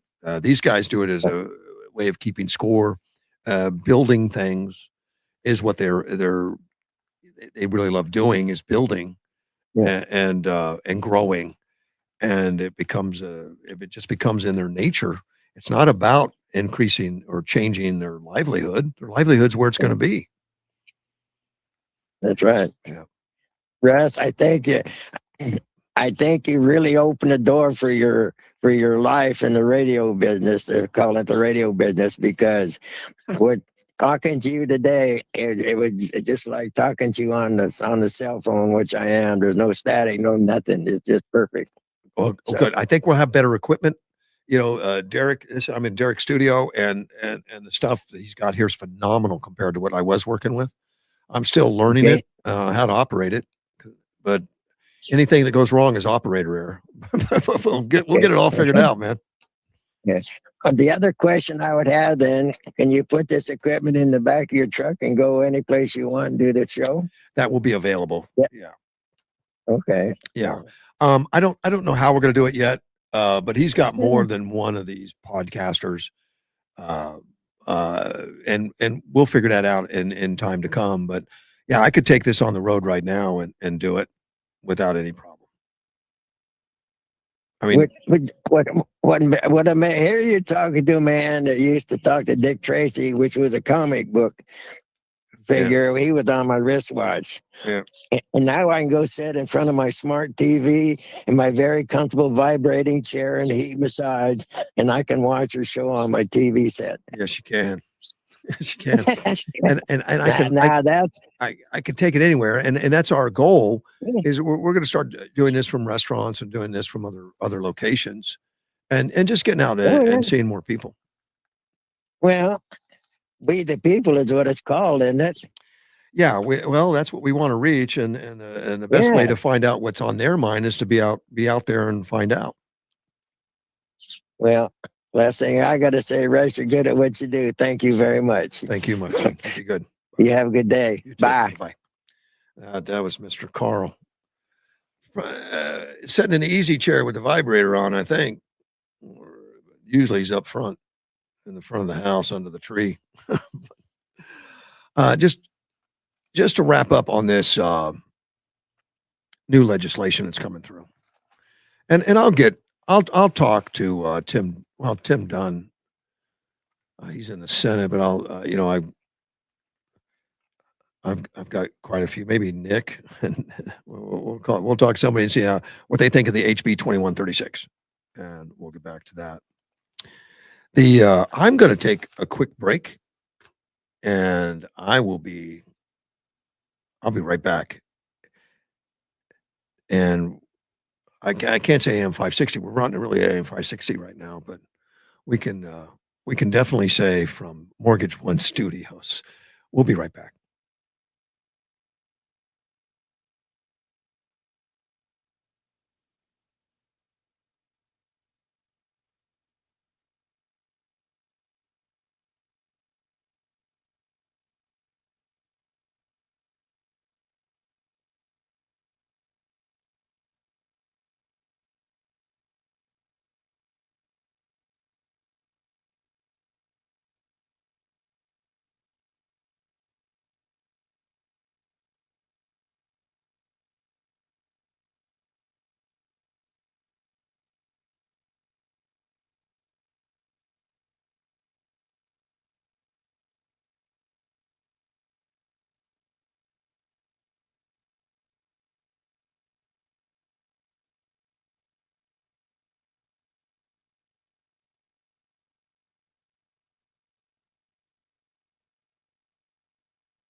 Russ Clark Show, right back with you. Let's see, it's 8:30 already. I can't believe how fast it goes. Let me check a couple messages right here just to see. Oh, my my wonderful wife said give the phone number again to remind people to call in. I think by tomorrow I'll have that up on the screen also. It's 928-941-0304. And Sandy, as always, has been putting out there. Let me see another caller, which I always pay attention to. Is thought provoking. The Iran conflict has caused unintended consequences. I agree. Seems to be spiraling out of control. I don't know. Elections are mostly driven by the state of the economy. High prices may mean a higher probability the GOP will lose the House. I think that's true. It is driven by the economy. It is driven by results. It's not by good intentions. Israel bombed oil and fuel facilities against the wishes of the United States. True. They did bomb them. I didn't know it was against the wishes of the United States. That would make sense. I mean, the United States wasn't looking to end the oil. Even the contractor who the Trump campaign hired to investigate the 2020 election can't find the fraud that was claimed. I don't think that is true. Because there has been some 2020, particularly in Georgia, that's been found out. And I don't know the final results. I mean, he could be right, but I don't. I think there was some fraud. I mean, enough fraud to change the election. And let me differentiate that from widespread fraud. Widespread fraud would mean to me it's in every state, it's everywhere. Well, we have a little bit of fraud everywhere, but as far as fraud on a scale that could change the states, they only had to hit 3 or 4 states or 5 states or whatever, the swing states. And I think that's highly probable. That's exactly what happened. I think so. Of course, I think it's probable enough to investigate it. I wish I could put all the stuff out there, but I mean, and there's a lot of stuff out there. And keep in mind, you'll hear the left say though there were 62 lawsuits, and all of them found there was no fraud, or all of them, went against Trump and all that. He lost every lawsuit. Not really. Not really. All of them were dismissed because you didn't have standing. What that means is, well, you're not allowed to bring a lawsuit. That's what they told him. You're not allowed to bring a lawsuit. So there was no lawsuits ever adjudicated. There was no evidence ever heard. There were no witnesses called. They just squashed it all due to standing. Standing meaning, you weren't a party of it or something. So you don't have standing. Well, that's changed now. I understand there's been some things passed and some things done that would change that somewhat to where you do have standing. And you would think if you're running the election and it hurts you personally, you have standing. Well, all these lawsuits were thrown out because of no standing. They said you didn't have standing. So there never was adjudication. These cases were dismissed due to no standing. Technicalities. You could have had all the evidence in the world, and they were just dismissed. So I don't know what that proves. That proves we needed to change the law so that at least we could sit down and discuss, audit, check, find out, do fact finding, do all of those things. And that's what didn't happen for that election. So to me, that just opens up the possibility of a problem even more, that nobody's willing to look at it. And that's what needs to happen. And that's what's happening in Georgia right now. And we'll see, and that'll be a test to see what we need to be looking for.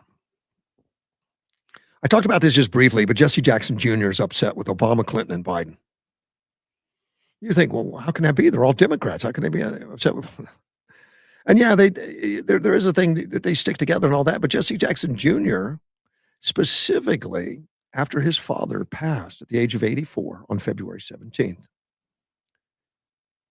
he came out and he says, talking about his father, he says he maintained a tense relationship with the political order, not because the presidents were white or black, but the demands of our message, the demands of speaking for the least of these, those who are disinherited, the damned, the depossessed, the disrespected, demanded not Democrat or Republican solutions, but demanded a consistent, pathetic voice that at no point in time sold us out as a people. Do not bring your politics out of respect to Reverend Jesse Jackson's and the life he lived to these ongoing services. Come respectful and come to say thank you. But these ongoing services all are welcome to all. Democrat, Republican, liberal, and conservative, right wing, left wing, because his life is broad enough to cover the full spectrum of what it means to be an American. He said that the day after his father died, to set it up so that his father would be respected. His father would have a memorial service that reflects how he feels about politics, how he feels about life, and that is he didn't care about the politics. You know, he was friends with Donald Trump.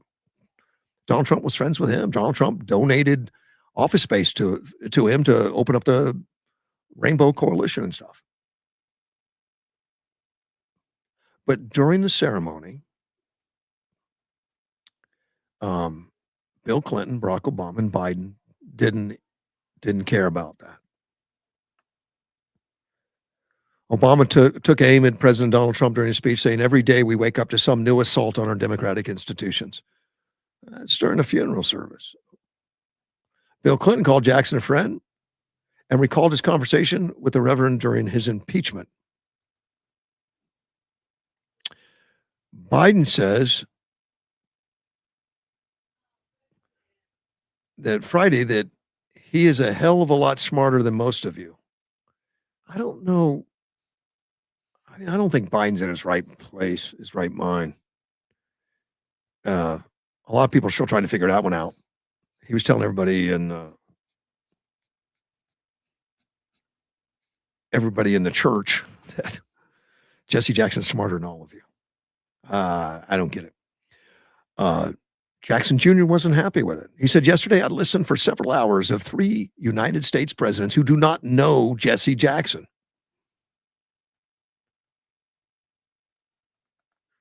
Well, that was unfortunate. Obviously Trump wasn't there, it would have been mentioned. And Trump was friends with Jesse Jackson.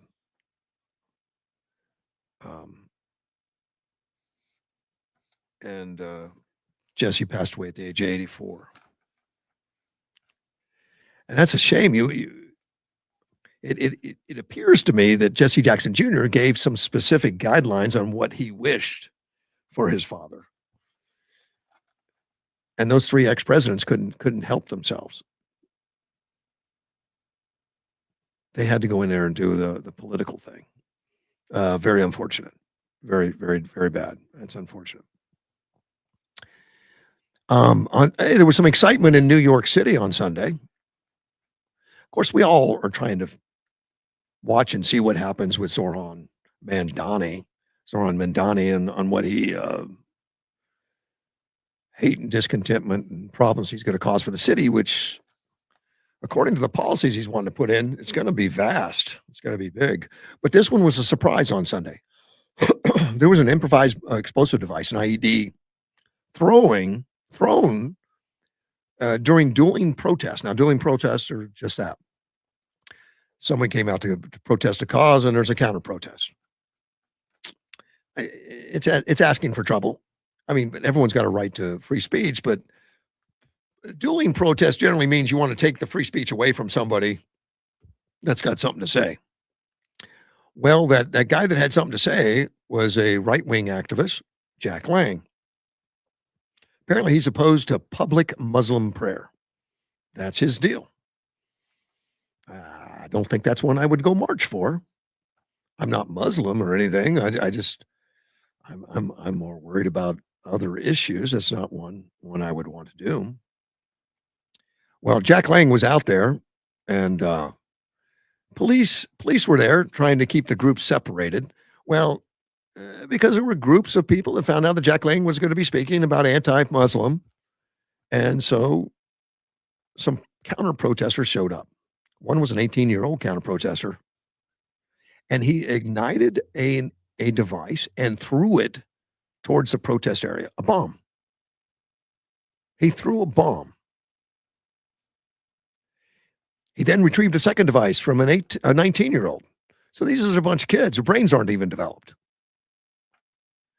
And unfortunately, and we've talked about it today, unfortunately, we have shown on nightly news and everything else that the way you protest is with violence. You protest with breaking the law. You protest by hurting people.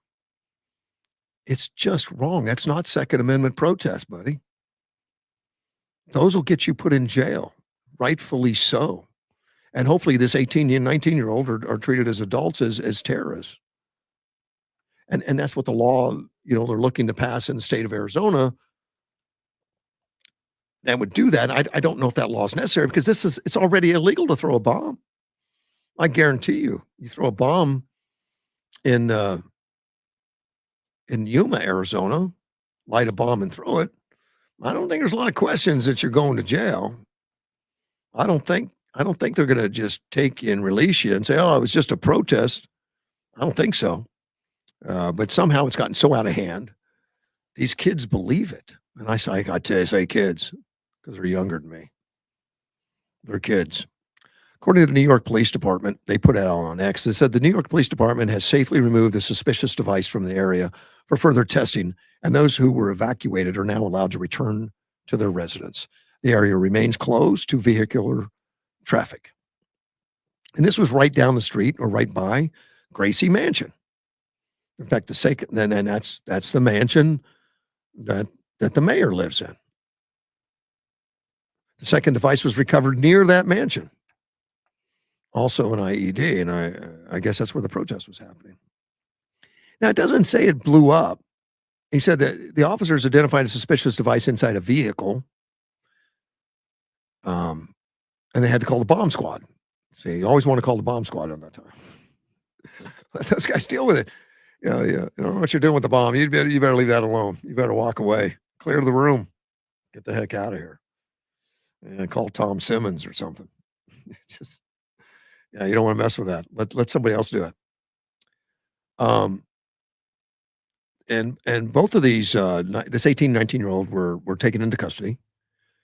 3 law enforcement, according to law enforcement officers. One, they were shouting Ali Akbar before they ignited and threw the IED. So obviously, you're not allowed to say, "I oppose public prayer." You're going to get a bomb thrown at you. It's just ridiculous. We can't have a society like that. And the way to correct it is through a right enforcement of the laws and stop telling these kids you can be violent and call it a protest. You can't. It's not a protest at that point. It's criminal activity. And you're a danger to society and you need to be off the streets. So about these devices that are noteworthy, they were charged with what they call TATP. Let's see, tracetone triperoxide. I don't know what that is, but according to the New York Police Department inspector, Paul Murrow, he said it's a favorite of real terrorists and not something 2 street-level knuckleheads would likely produce. This was no M80 wrapped in nails and tape. It's very hard to detect, very powerful, and extremely unstable. The bomb squad x-rayed 2 of the devices and rendered them safe. They're now being transported to Quantico for further analysis. And I'm sure, if you watch all the spy shows and the terror shows and all that, they take those things and they look for like what kind of equipment was in it, where'd they get that, try to trace it back to its origins, maybe find some DNA or fingerprint or something. It's nice not to blow them up. That way you can get information. He also noted that the vehicle was registered to one of the suspects, a relative to one of the suspects. So yeah, you borrow your relative's car and and put it into a crime scene with a bomb in it. Not good. Well, with all this going on, with these teenagers throwing bombs, at least one, the other one, I guess they got caught. The mayor comes out, Zoran Mandami. He issued no statement about the bomb incident. They had to evacuate streets. They had to close down thoroughfares in the city. He made no statement. But he did make a statement. He didn't make any statement about the bomb. But he did make a statement about the protester, Jack Lang, this guy named Jack Lang. I don't know who he is. I've never heard of him before. He's a guy that hates Muslims. He says he's opposed to Muslim prayer publicly. Well, that's ridiculous. We still have a Second Amendment. Muslims are included in Second Amendment, as long as it's peaceful. Prayer is pretty peaceful, I think. He called him a white supremacist. Can you believe that? The mayor came out and said a legitimate protester is a white supremacist because he had a bomb thrown at him. Nothing about the guys that yell Ali Akbar and throw a bomb. They're not supremacists of any kind. I guess. He made no statement one way or the other. His comment was, yesterday, white supremacist Jake Lane organized a protest outside Gracie Mansion, rooted in bigotry and racism. Such hate has no place in New York City. It is an affront to our city's values and the unity that defines who we are. Nothing about a couple teenagers yelling Ali Akbar and throwing bombs with weapons grade material in it. How can that be ignored? Amazing to me. But that's what went on. Southwest flight diverts to Atlanta Airport, had a diversion yesterday. I think it was yesterday. Friday. This was Friday. I'm old news. I've been off the air for a while. So this plane, it was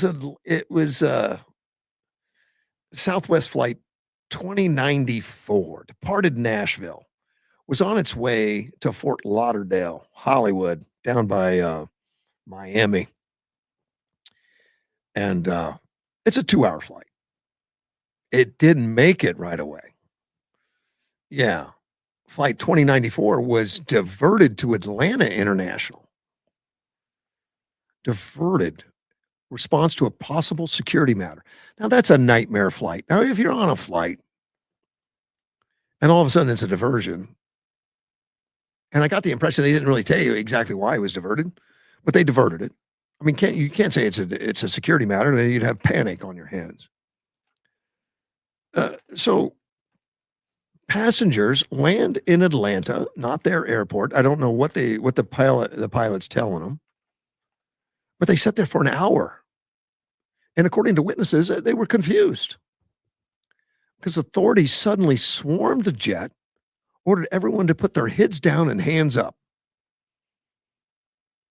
So obviously they're inside the jet. They rushed it. And there's videos out there on social media, multiple videos. They went viral, showing frightened passengers raising their hands above their heads as tactical units wearing Atlanta police vests swarmed the plane to arrest an individual. Must be a pretty important guy. And the officers kept yelling at the passengers, stand up, let's go, stand up. The passenger, I'm sorry, it's one passenger. I guess they had a target. There was one guy. They cuffed him, they drug him away. That was not the end of it. The authorities did not explain anything to the passengers and questions because they were saying, well, what's going on? What triggered us? And they're not saying anything. And they got on social media, agitated, upset. They're supposed to be in Miami by now. They're in Atlanta, and flight crews are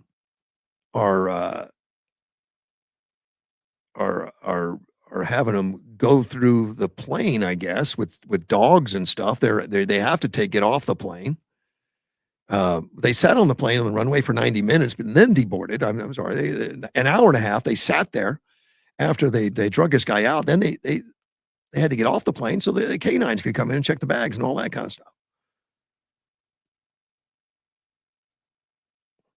It all started according to a passenger. And this is a passenger reports saying that when this guy got on the plane, he had a disagreement and was agitated with flight crews because he had a large bag that he wanted to put under his seat. And the airline, the attendant said, no, that goes into the overhead bin.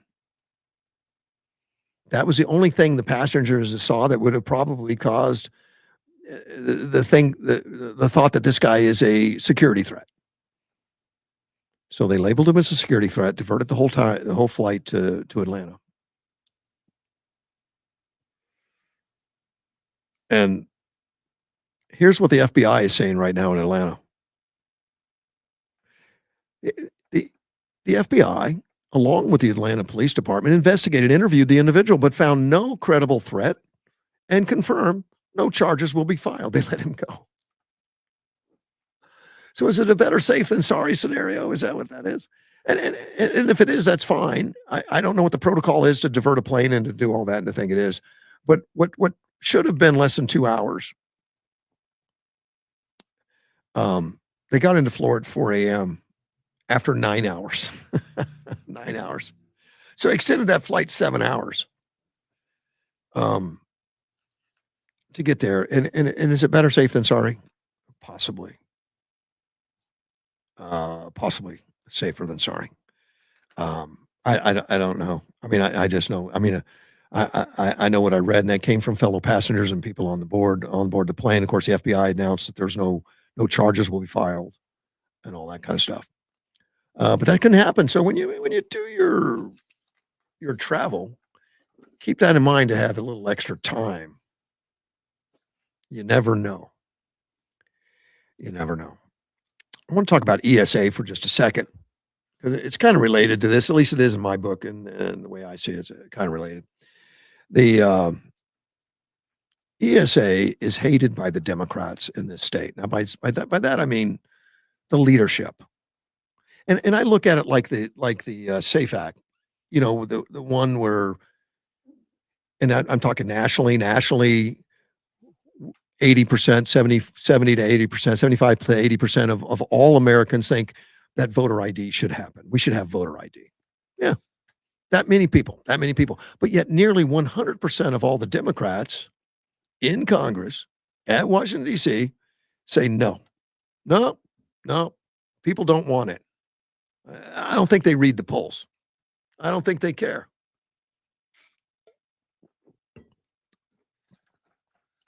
And I'm relating this one to that. ESA. ESA by the Democrats in power. Hate it. They hate ESA. To them, it takes money out of the public school system. To them, that's what they claim. And in essence, they're right. It takes students and money both. Yeah, the only money it takes out is per capita, per head. If a student goes to another school, the money that would have paid for that student goes with him. So that empty seat doesn't collect any money. That's all true. It's competition. And it gives opportunity for parents to send their kids to a school that they choose. That could be a public school.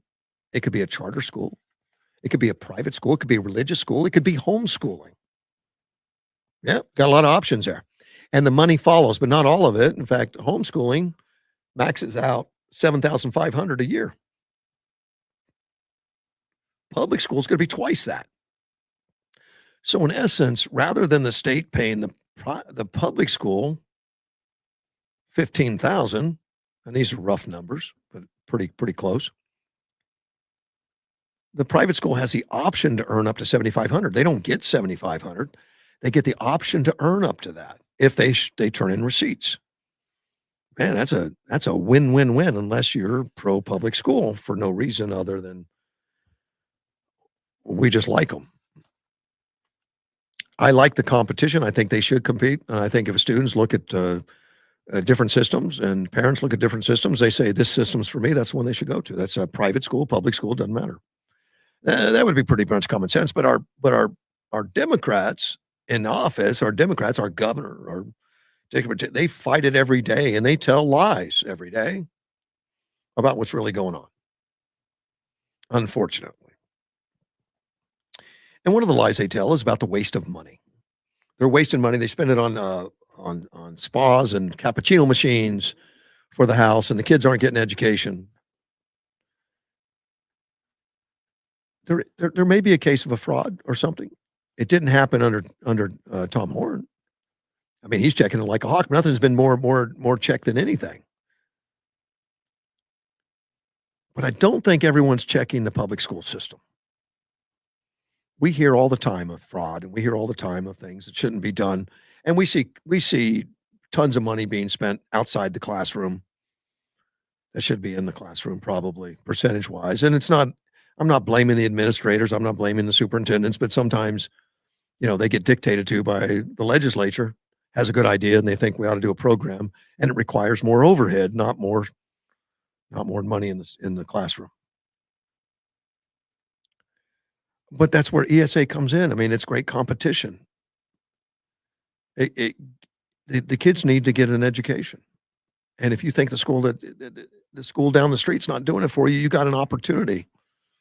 And I think it's a great opportunity. But yet the Democrats in power are going to fight it.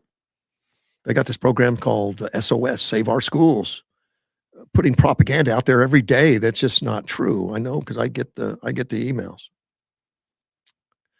Well, this story came up that I didn't catch, and it happened a couple of years ago. But it happened right here in Yuma, so I found it interesting that there was a scam going on where one HR representative, human resources, stole $86,000 from our public school, Yuma Elementary School, District Number 1. I know it's been in the paper probably, and I just didn't. It didn't register with me, and I didn't talk about it. But according to the Auditor General report, the misconduct took place between November 21st and October of 2022 for $86,388 because of the audit site's weak oversight of the substitute pay process. And we've heard of other frauds, and Gadsden's had a lot of problems. It's been out there. And they're usually big money. It's not a cappuccino machine. It's $86,000. And they just didn't have the oversight. Now, in the ESA, we have oversight. Each one of those bills gets approved one at a time. We didn't have that going on here, obviously. Oh, but now they have recommended fixes to close the gaps to make sure we have oversight, people watching it.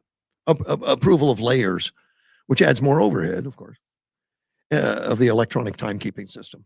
It's according to the Arizona Audit General. And, and it's terrible, and it's not, this human resource officer that did this is at fault. I mean, it's a crime because there was a hole in the system, and she took advantage of it. By the way, she has to pay restitution. I don't know how you do that. I don't know if she can get another job as an HR person, whatever. But sentencing set for April 15th of this year, and that's why it's in their Maricopa County Superior Court. That's where it was tried. It wasn't tried locally. It was tried up there. But the district offices have told the auditors they've tightened internal controls after the misuse was uncovered. Well, the controls have already been tightened in ESA because they're scared of Save Our School. They're scared of these the governor, this Democrat legislatures that want to kill ESA. They want to take it away, even though the general population wants it. Democrats, Republicans. Yeah, I mean, you can find out who's using ESA. It's not along party lines. The thing that's along party lines is who wants to keep it, wants to destroy it. Same with the SAVE Act that's going on in Washington, D.C. right now. The general population all says, yeah, we need voter ID. But somehow politically, the Democrats are going to fuck that poll number and say, we know better than you. And I think they're doing the same thing on ESA. We know better than you. If you were smart like us, you'd do what we want. It's unfortunate. With that, I got to sign off. It's 9:00. I got to get to work. This has been fun. I'll be back tomorrow. Thanks for listening. calling, and we're at Mortgage One Studios, and thanks so much for that with Derek and the good folks over here at Mortgage One. See you tomorrow.